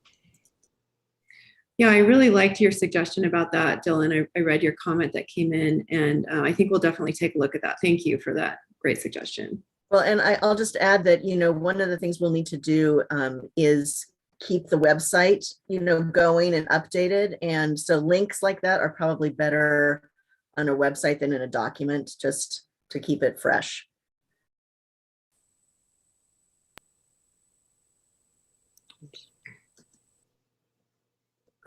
Okay, let's see. I think I'm reading this one that someone is finishing right now. Is it possible to meet zero emissions by 2050? Oh, this is under, sorry, I guess we're on number 4 now. The next question is that right, Belina? Are we on number 4 now? We can be. Apologies, everyone. I sent the question 4 chat a little bit too early. I hit enter too soon, so we can move to 4 now. we're ready. Okay, great. Okay, so the next question is about threats.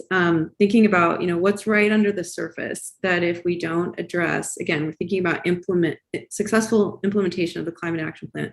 So what's right under the surface that if we don't address it, it might blow up?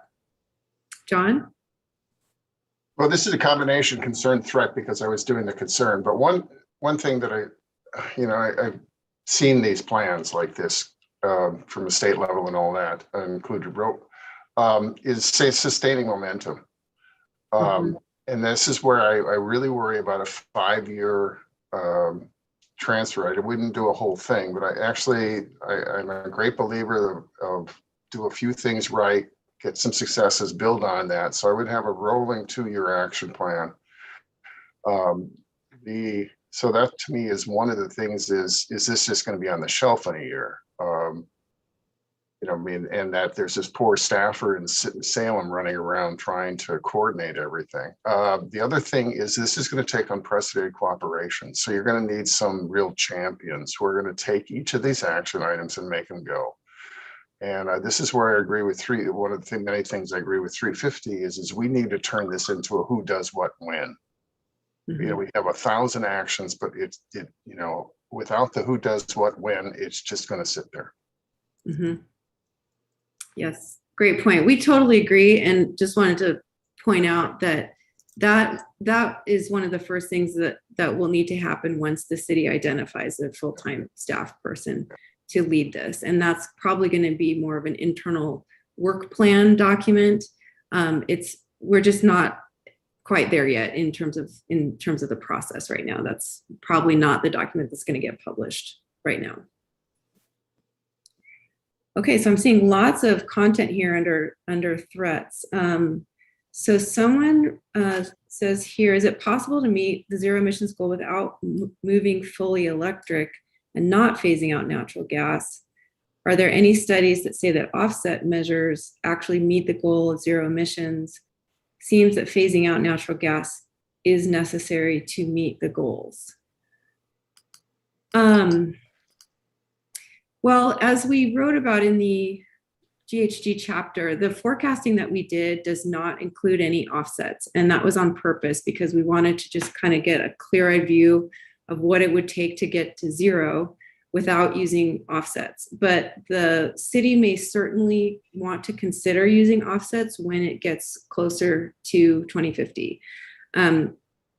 If you follow this topic in the news at all, there's a lot of growing controversy about the use of offsets right now because there's a lot of criticism that it's kind of a shortcut for companies, especially to be able to claim that they are net zero without actually doing the hard work. So it'll be interesting to see where things are, by the time we get to 2040 and how offsets will, or 2050, how offsets will have evolved.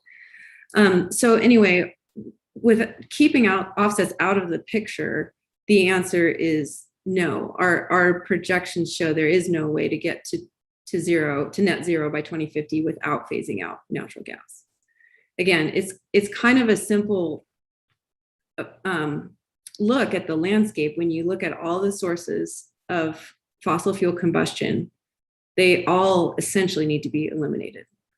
So it's a very hard goal to meet, but that's what is entailed.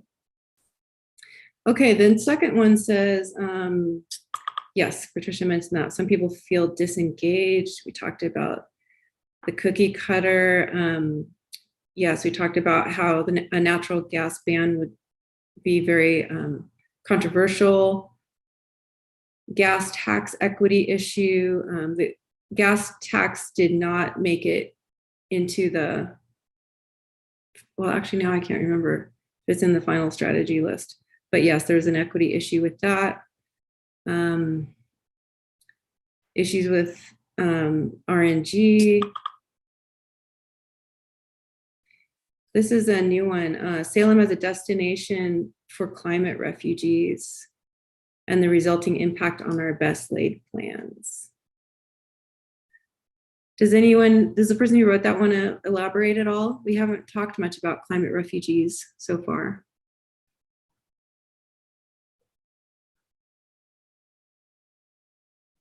There we go. This is Nathan.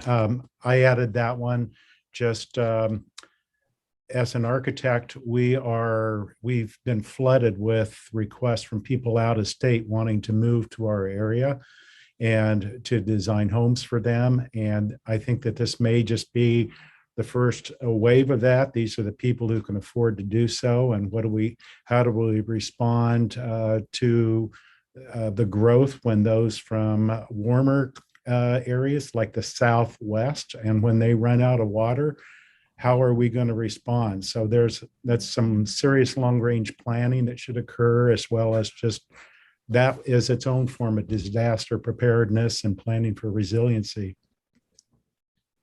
Thank you, Nathan. It's a really good point. And I noticed Ian said in the chat that Salem's already getting refugees from Sandy Canyon and the wildfires that happened.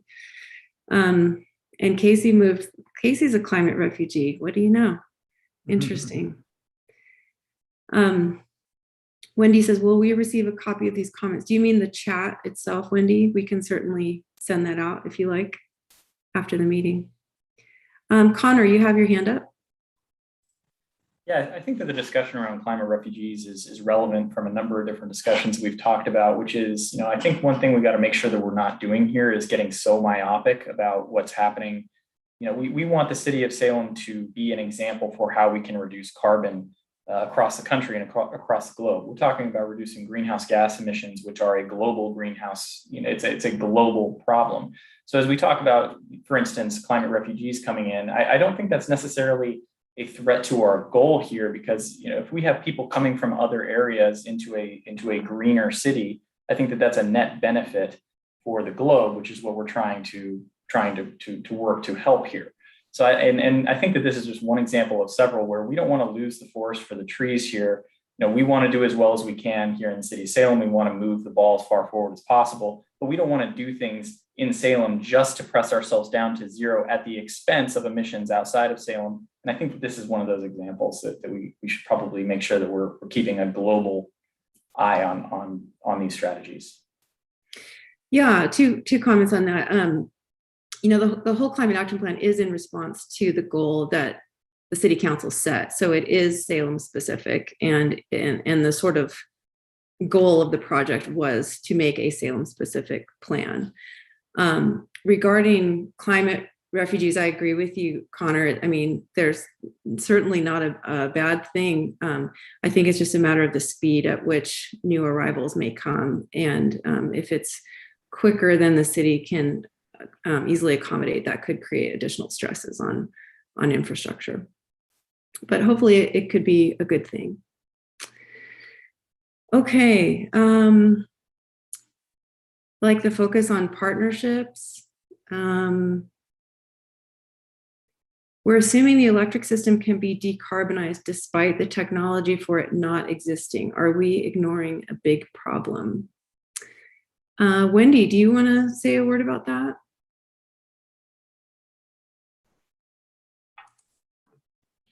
We have state mandates and also have made a personal commitment to decarbonize. So I saw that, and I'm happy to send information so that you can disseminate to the groups. But we are planning to be at net zero. Mm-hmm. Okay.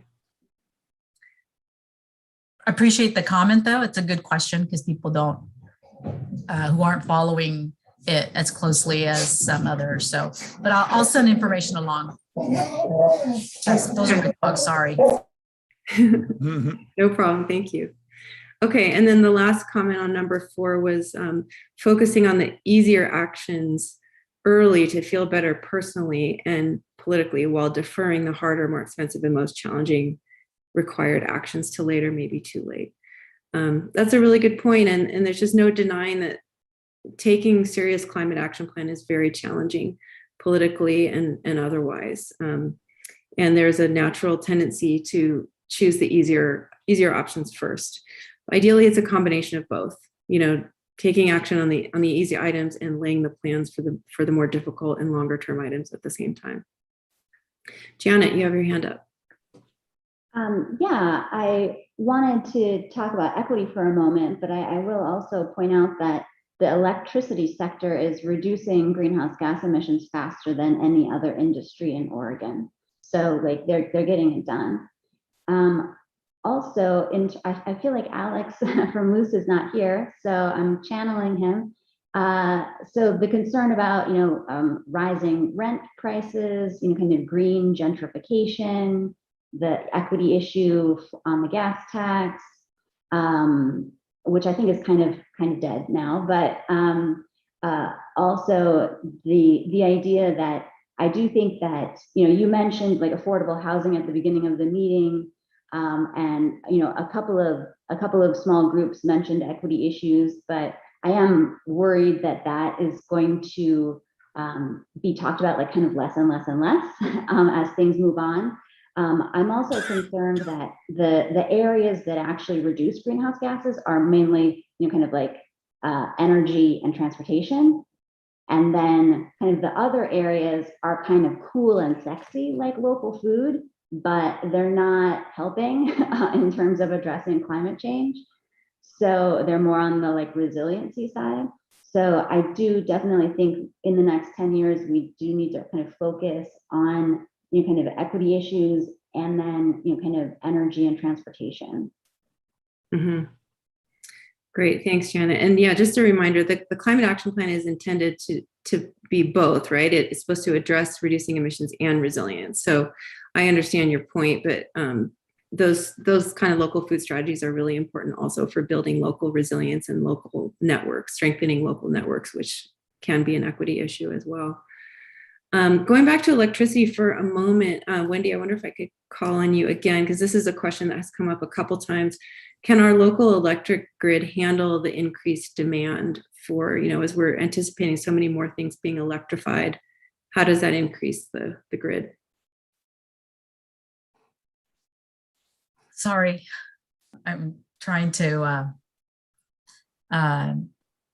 So one of the things we want to share is that we have an integrated resource planning process where we take, and John knows this very well, we were in front of him while he was an OPC commissioner, and we do a look ahead of what we expect the growth to be and how we're going to serve that growth. So what we anticipate with the electrification movement across the country, including here locally, is that this will be over a period of time. Not everybody's going to switch over immediately.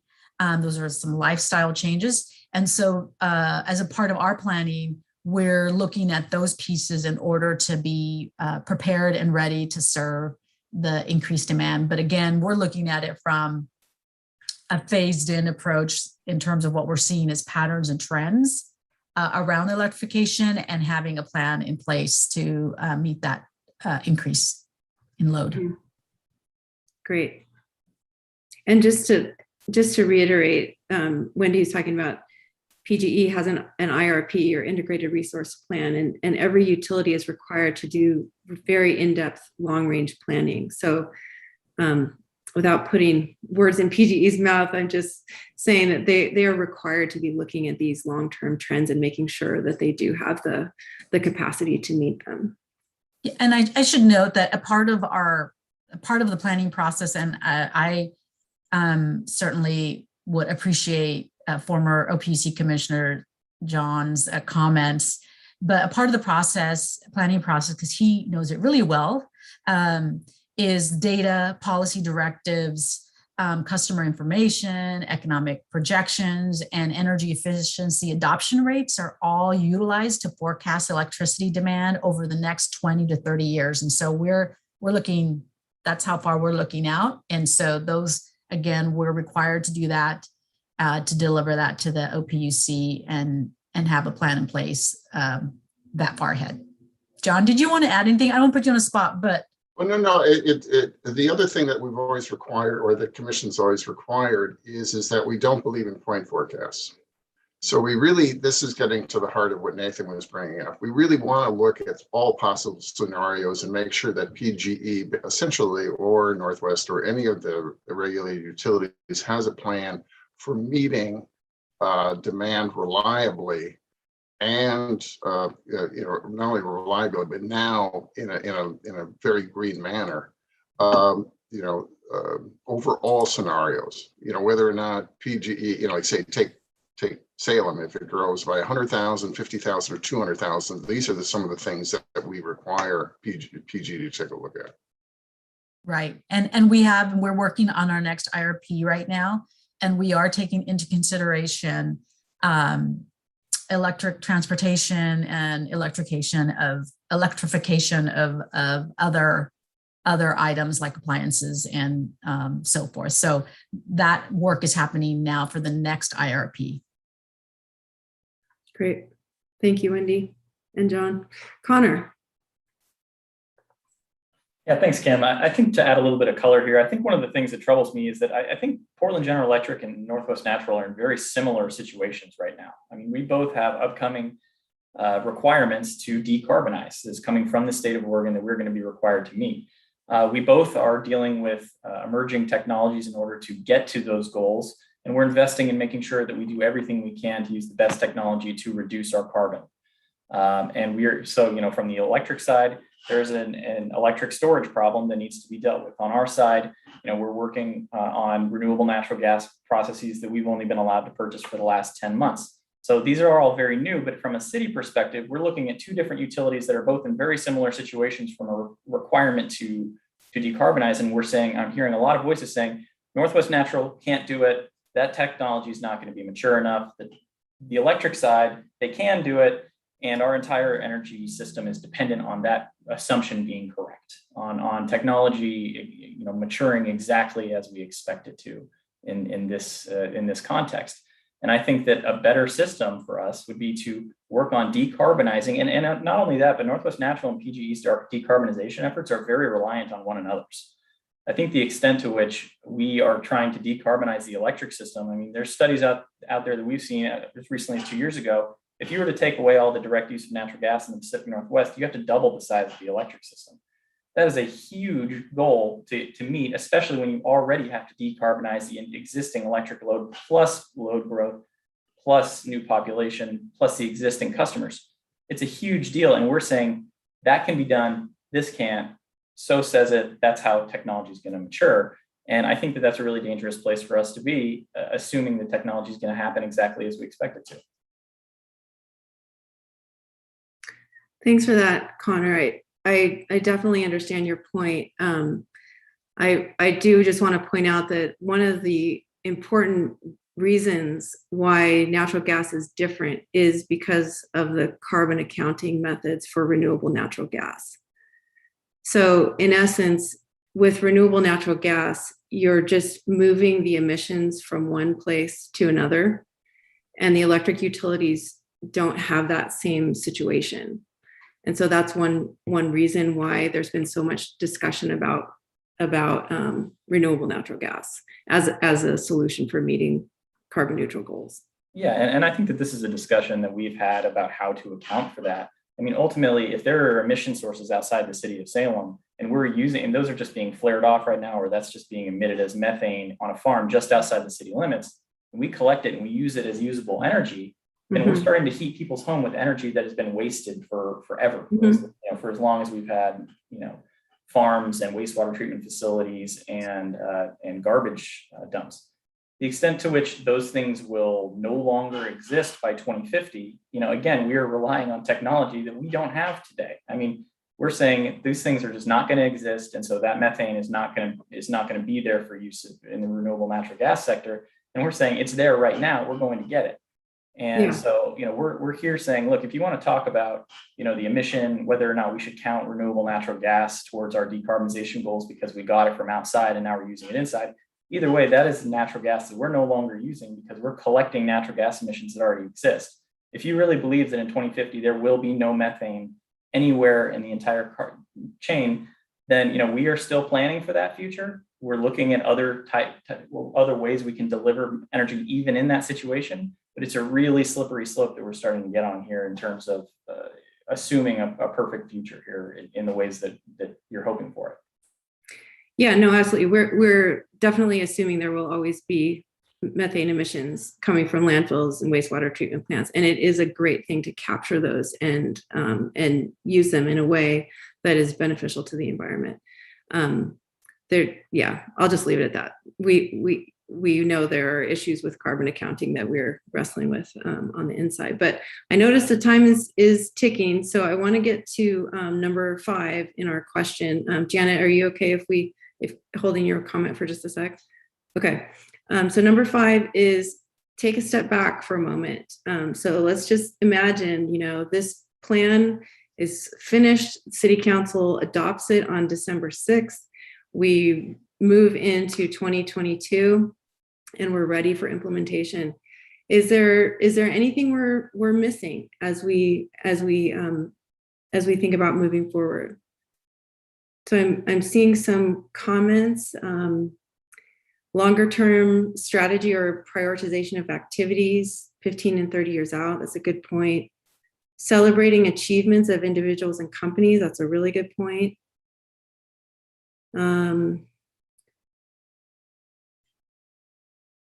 I think I'll leave the utility question alone right now because we've been talking a lot about utilities, reliable funding source, and equity is getting less and less attention. I think several people have made that really good comment that it's going to be imperative for the climate action plan implementation to continue to prioritize equity in the choice of strategies.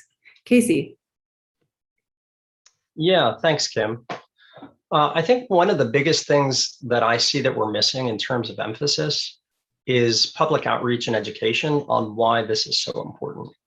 A national poll put out yesterday shows that 45% of folks nationwide don't understand that the primary driver for accelerated climate change we're seeing now is human cost. We haven't done a local poll like that, but in my conversations with residents, I can tell you they tend to be more concerned with paying bills, the high cost of healthcare, the effects of the pandemic, than understanding the existential threat posed by inaction to human-caused climate change. So it reminds me that we have our work cut out for us.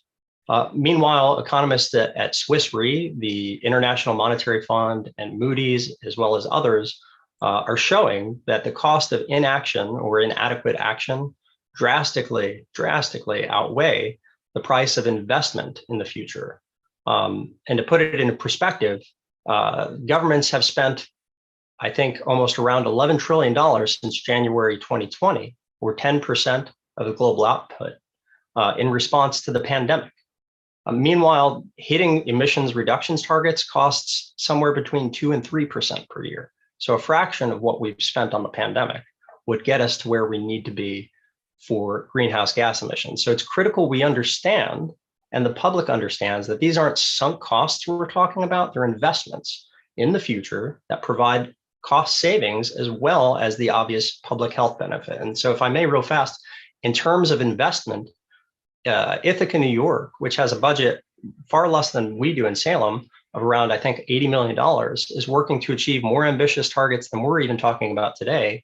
And they're doing it by, in part, creating a lending program that provides low to no interest loans to investors for a large scale effort to decarbonize buildings with a quick implementation of sustainable technology. And they're doing that. They've already raised more than $100 million in this effort. So at the same time, there's other cities around the nation that are doing this. Eugene is working on this. They're already further ahead than we are. And for me, I love Salem. I want Salem to succeed. Salem is the state capital. And I think it's time that we start leading the conversation instead of constantly playing catch up. Thanks for that, Casey. Very powerful. Tom, you have your hand up. I second everything that Casey said. And I also want to indicate that kudos to Kim, you and your group, because I think in your explanation, you explained pretty well what is facing us in the beginning of the report you gave. And so I think from the city's point of view, now I'm talking to Patricia and Rob, that's something that you ought to cut and paste and send out without any of the other recommendations, just saying, here's what we're looking at. Here's where we are, and here's what we're looking at if we don't do anything. And then finally, I don't know if, I can't recall if this was in your language, but I really appreciate the investment language as opposed to just a sinkhole of expense. It's actually providing investment in what's going to happen in the future. Yeah, great point. Great point. Okay, we are getting to the point now where we have scheduled another 5-minute break. Why don't we, I realize we didn't get through all of the questions, but feel free to keep writing in the document if you like. Janet, why don't you go ahead and make your comment and then we'll take a short break. So when I step back, I think about that solar and wind are less expensive and cleaner. And so they are just kind of like the obvious choice in multiple ways. And I also worry about how the business plan of natural gas is based on expansion. So the new hookups pay for maintenance of old gas lines. So when new hookups are reduced, whether that's a ban, which of course 350 Salem supports, or whether that's taxing people who want new hookups, or just educating them and kind of begging them to not do new natural gas hookups, because new construction, they have their electricity lines buried, so there isn't an issue with bad weather. So I think that we do need to start thinking about how people who can afford it, like an electric heat pump, are going to be moving to that because it'll save them money and it'll be good for the environment. And so who's going to be left stuck with kind of the stranded assets of natural gas, who can't afford to get off of natural gas, even though there are cheaper options. Maybe they can't afford to buy a different appliance. So I think at the state level, they're working toward fuel switching with the Energy Trust of Oregon and getting the Energy Trust of Oregon to fund fuel switching. So I think that's kind of one avenue that folks are focused on. I think also we need to kind of think about in Salem, what is it going to mean? Like, what are those equity issues going to be in terms of kind of helping people move to less expensive energy sources and less polluting energy sources. Wendy, did you want to respond to that? Well, what I wanted to add to it is there is this concern, a very important concern about affordability. And I wanted to just share that we are at PGE looking at differentiated rates for low income customers. So that work is happening right now. And we will go to the OPUC, I believe by the end of this year. I might have the timing a little wrong. It might be early 2022, but that will be in front of the OPUC that will be proposing that for our customers. I just want to mention that because I know there's a concern around cost. Awesome. That's an important piece of information. Thank you for sharing that, and great news. Okay, we're going to take another 5-minute break now. So let's return at 11:30. And the next part of the agenda is we're just going to kind of reflect on the work that we've done together and talk about next steps. So I'll see you back here at, well, let's say 11:31 at this point.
All right, everyone, we'll welcome you back. It's 11:31.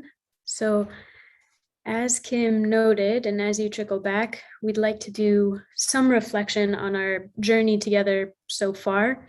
We've had a lot of rapid fire insights today, so thank you all for bringing your A game, brought a lot of great feedback points, a lot of great questions. And now we'd like to zoom out and look at the process and ask you some questions about our journey together. So I'll post in the chat. We'll direct our attention back to the same Google Doc that we've been in. This should take you directly to page 15. Heading should read closure. So we just have some reflection questions, and I'll post these in the chat. But first question, posting here. So as you all are well aware, Kim has shared the timeline. We've been meeting for over a year now. We've had 6 full task force workshops together. We've had sub meetings. We've had interviews with some of you. We've done the focus teams for the strategy development. We've had special meetings on greenhouse gas forecasting. And we've heard from Dave Wortman at the state about state initiatives. So we've also recorded all of our meetings. So if you were to go back and watch these live streams, we wanted to ask you, what would be a snippet of dialogue or an image that stands out to you? So another way to ask that is, what are some key moments during this process, during our time together, that stand out in your memory? And you can feel free, I thought everyone did a great job, so keep it up, of adding notes in the Google Doc itself, and feel free to unmute and share your response to that question as well.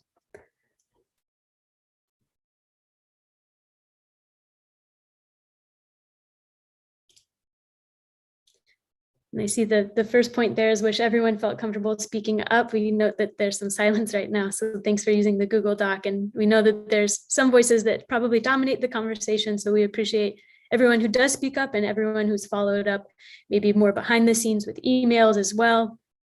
Janet, you have your hand up.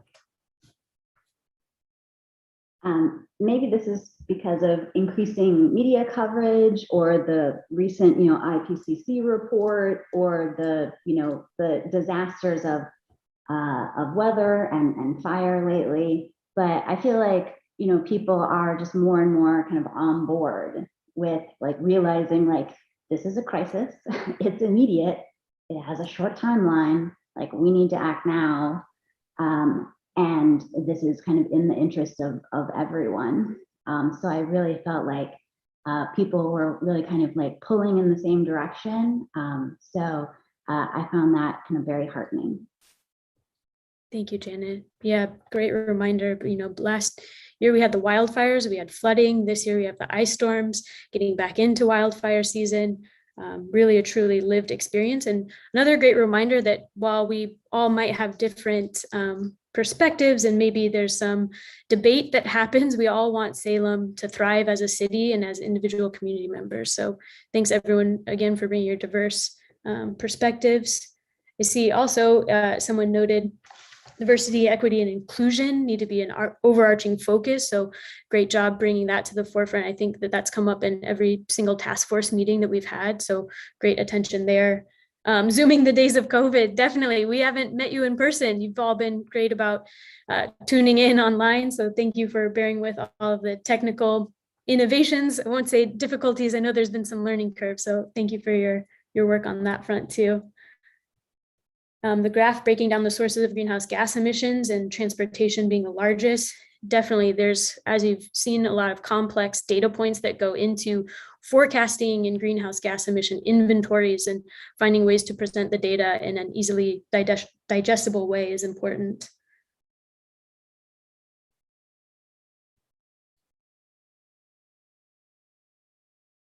Great. And also a point there, business as usual.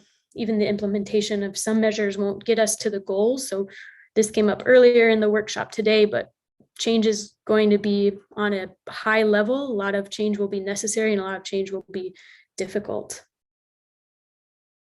Great. All right, let's move to the next question. I'll post it in the chat. It's number 2 on the document. And Michael, I'll note that on the previous point you put in the chat, continued sustained conversation around equity and resilience and how we can weave those into strategies. Excellent point there. So question number 2 is, noting that a lot of change will need to happen, what are you excited about? What are you eager about? What is giving you some energy to move forward? We talked in the previous portion of the workshop about areas to capitalize on momentum. So where are you feeling that energy? See someone put the idea there of having a shared goal and working together as a community to meet those goals. Definitely a great point to come together.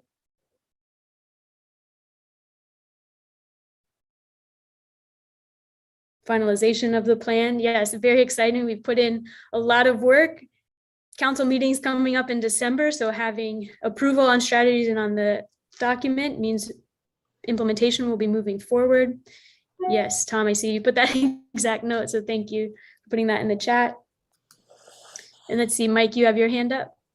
Yeah, I'm going to say I'm going to be eager to know if City Council is going to have something in their budget to actually hire a coordinator. I don't know if the council has committed to that. I know every year when they talk about the budget, they struggle on staffing issues. And, you know, if the city is really committed and really serious about this, how are they going to find a way to staff that kind of position? So thanks, I'm excited that they're going to try. Yeah, I was wondering that might be on the next question, what feels a little daunting, but yes, excited for the attempt. Hope has entered the conversation. I think that is a wonderful note that someone put there. A lot of climate change work can feel overwhelming and can be filled with despair. So thank you for noting the hope here. Great, and I see increased community support from Michael in the chat. City Council bond measure, November 2022 ballot initiative to help fund aspects of the Salem Climate Action Plan, like biking and safety measures. There's also a note about biking and walking and how to combine strategies in a productive way to integrate fully there.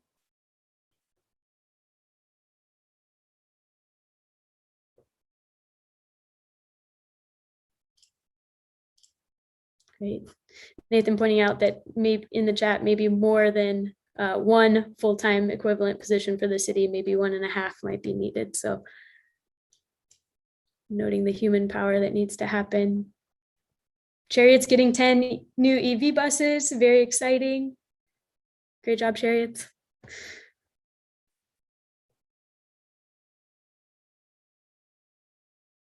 All right. Let's hold that hope and all the positivity in our hearts and minds as we move forward to the next question, but we want to give you some space to highlight what still feels daunting, what is still overwhelming. We've talked about making sure that city has the people and processes in place to make sure implementation happens.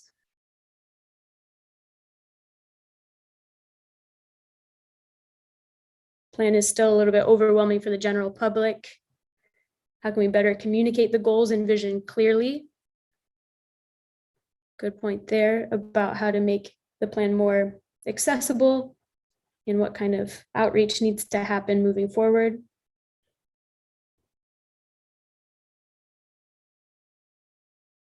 Continued prioritization of strategies, most useful to reduce greenhouse gas emissions and implementing them as soon as possible.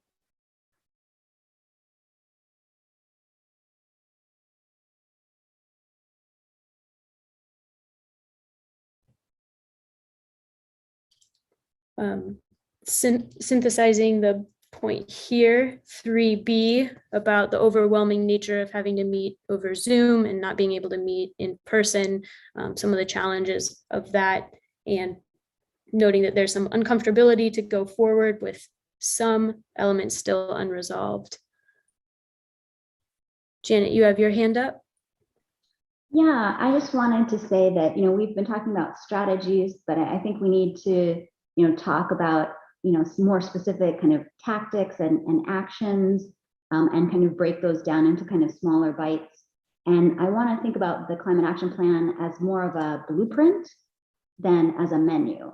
Like the menu is kind of like, here are all your options. And then like the city council decides later.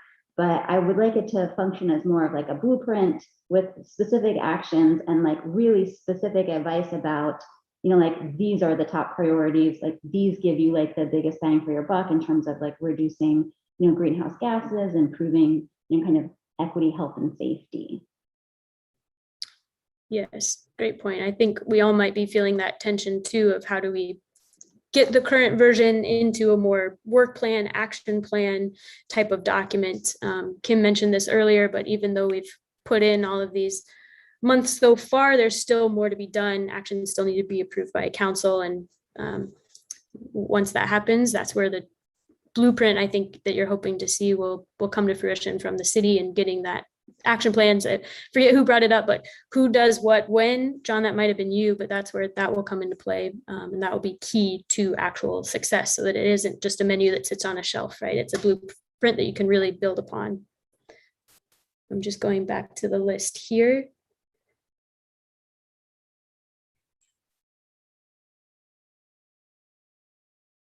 Great, developing a robust educational program around the climate action plan. There were other notes here about making sure the community is on board with the plan and endorses the plan and understands all of the elements there. So lots of timing, lots of education. Seems like implementation still feels like the most daunting aspect. All right, let's move to, I see some questions, or excuse me, responses have already been entered for the next question.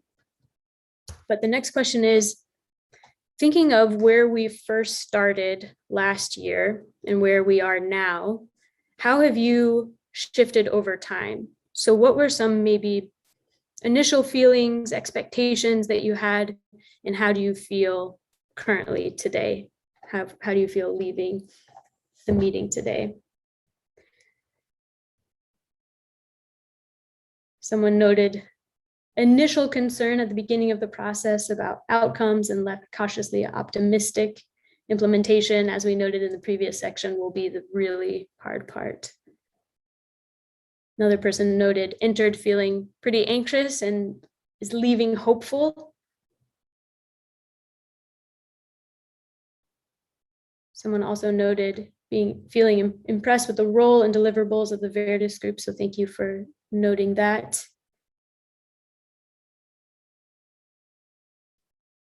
Someone also noting that consultants from the state of Nebraska might have been a little too conservative for their liking, but stuck to the facts. So thank you for noting that our geographic boundaries did not constrain our facilitation here.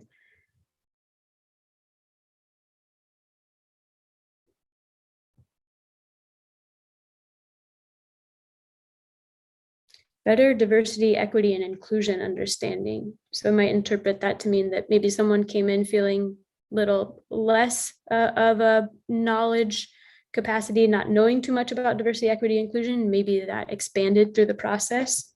Always an ongoing learning process there too.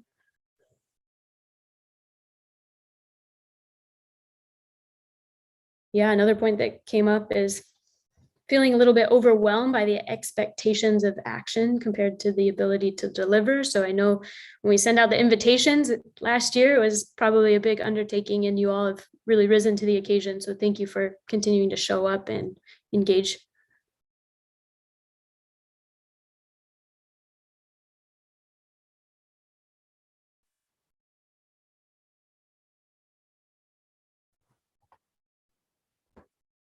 Just keeping an eye on the chat and any hands that might come up.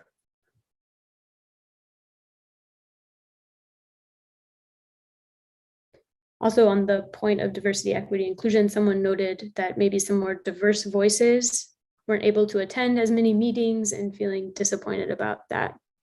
Very true, and something to keep in mind moving forward with implementation of how to ensure the most representative voices and how to take the most inclusive approach when implementation occurs. All right, let's move to question number 5 here. So when we think about the climate action plan in its entirety, what is the climate action plan asking of you as individuals, as leaders in the community? How is the climate action plan asking you to change? How is it asking the city to change?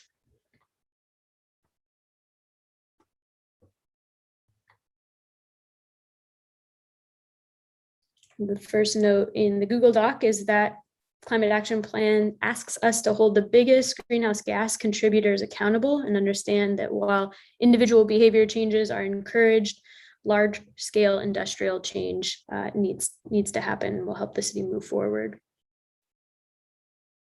Definitely.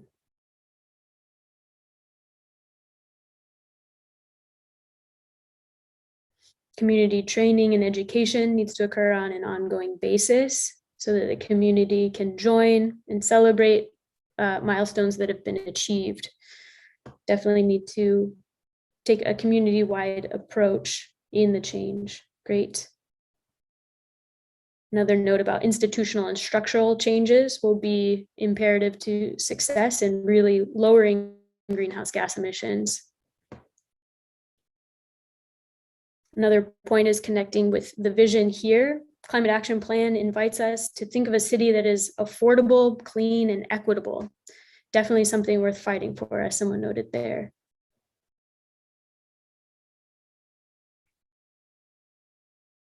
Another note about bringing the community along in the vision, new modes of transportation, and then showing that it is possible every step of the way.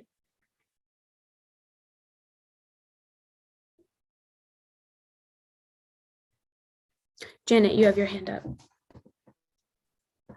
I just wanted to reflect on how, a bunch of news stories have come out recently saying that it was, big businesses that came up with the idea of a carbon footprint and to tell individuals to, like go to a website and check out your individual or household carbon footprint. And that was, kind of a big misdirection and waste of time because, we know that, at least globally, there are, just a few, like 100 companies that are responsible for 70% of greenhouse gas emissions. So I think I want to just kind of underline the structural and institutional changes, the broader changes that are really important here. With our timeline shrinking and the impacts growing, we're kind of like this kind of like slow on ramp, incremental timeline, voluntary measures. I feel like we're kind of moving past all of that.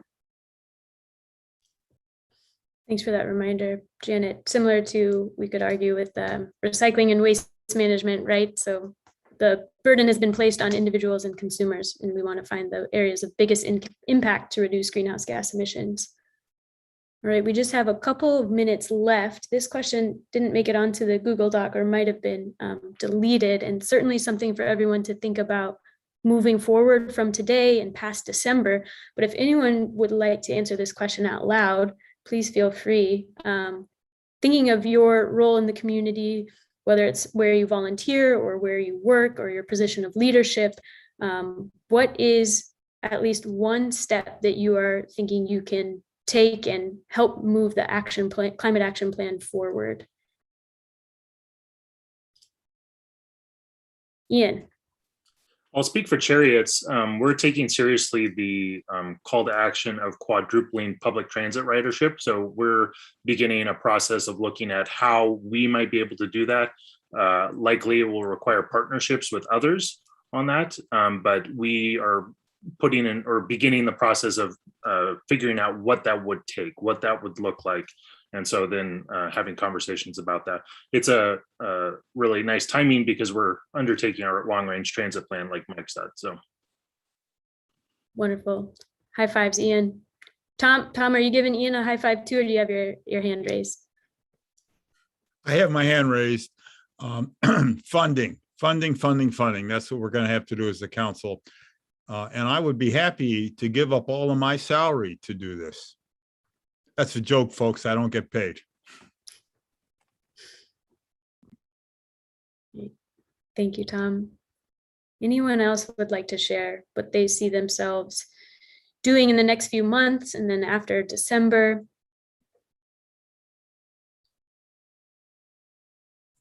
I'll just say that I hope that I'm writing a job description for someone to be the climate coordinator. Yeah, wonderful. Thank you, Patricia. Great. And that might be a good note. So everyone think of that question moving forward, and we'll certainly be in touch after today's workshop about how to follow up based on all the feedback that we heard today and any changes to the plan and priority strategies. But Patricia, I'll turn it over to you to talk more about next steps and close this out for the day. Yes, well, we have a few more meetings. We're going to be going to the Human Rights Commission and the Planning Commission and back to SPRAB, Salem Parks and Recreation Advisory Board, with the Climate Action Plan, just so that they are informed about it. And then we are going to council on December 6th. So we are going to be gathering all the public comments that are being sent in through the various opportunities for the public to comment on the report. We're going to look at all the information that we've been gathering from all of the input and see what we need to revise in the plan. And then correct me if I'm wrong, Kim, but I think that we're thinking that another revised draft will be out on the 22nd of November. Is that right? Somewhere around then. Yeah. Okay. So there'll be another version that will be posted, and that will be the one that will be attached to the staff report. So I just wanted to let people know about that. So otherwise, I just want to thank everybody for all the time and effort that's gone into this. I know that Tom, I think the Chamber has another event coming up to talk about the Climate Action Plan, I believe, and the counselors have been invited to that. And also, I guess I wanted to bring up, there's been a lot of talk about funding and prioritizing the work of the Climate Action Plan, and there will be a council work session on November 15th about council priorities. So we're trying to keep the Climate Action Plan in front of everyone because as we all know, there's many follow-up steps that need to happen. And so we need to keep those kind of in the focus of the council as they look at their long-range strategies and priorities as well. So again, just thank you, everybody. Feel free to email me anytime.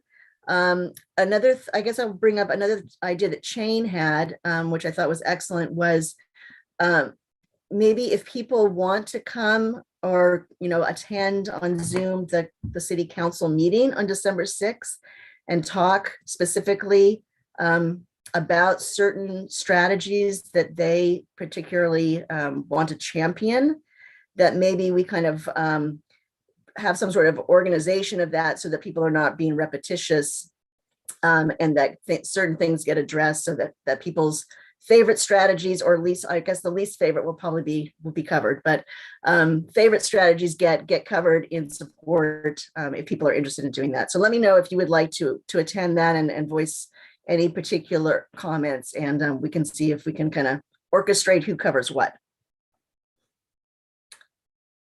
So does anybody have any questions for me as far as next steps?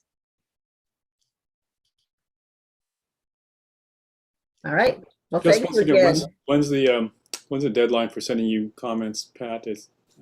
You said that well, so the public comment period is closing November 5th. Mhm. If you could have it by then, that would be great. Otherwise, people, of course, are welcome to. I mean, you can send public comments up until the last minute before the council meeting. It just has to go to the city recorder to be included at that point. Okay.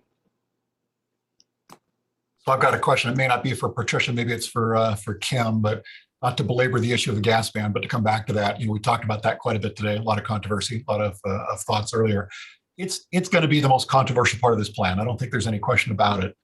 Of course, it did not get 50% support from the task force when we were surveyed earlier in this process. I think it's important, if this is going to go forward, that we know, does this task force support that recommendation? So if we're not going to have a follow-up meeting, and given the fact that a lot of folks have kind of peeled off or are not here, perhaps that can go out to an email vote. But I do think it's important for the credibility of the plan to know that indeed, does this task force support a ban on natural gas installations?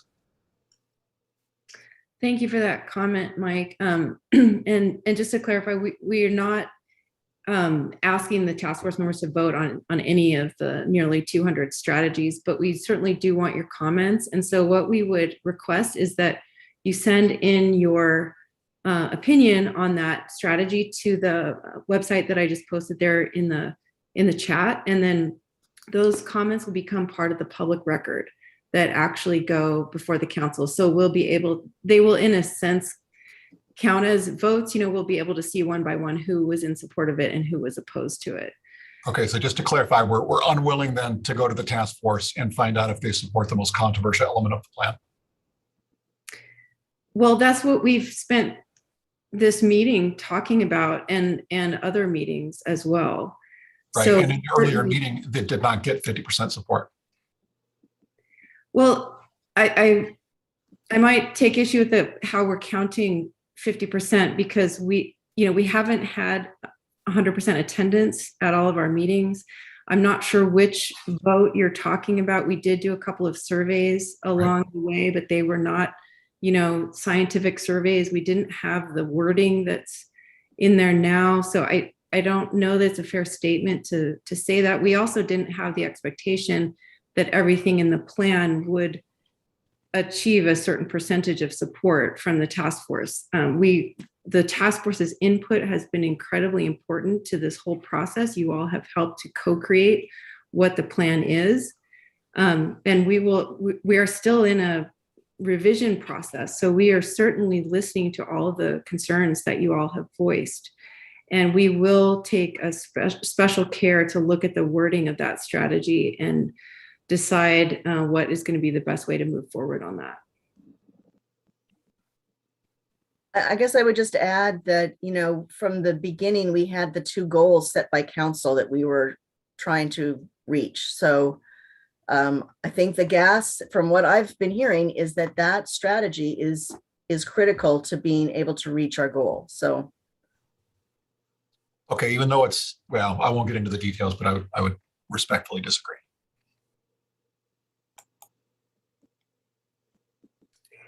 Well, I just want to say a closing word to everyone. I've really enjoyed working with this task force. It's always a big job to work with a task force of this size. We had nearly 40 people on the roster, but you all have been so wise, and so most people have been so involved and engaged, and you've helped provide really valuable content each step of the way. And I know it's been a big time commitment. We've sent you a lot of documents to review.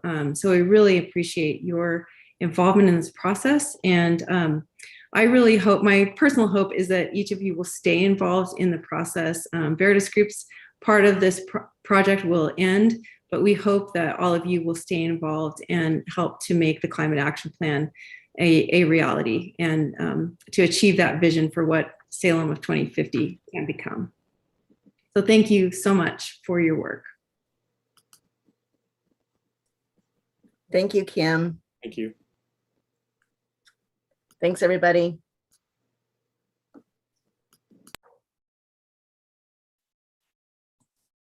I'm gonna miss listening, saying bye.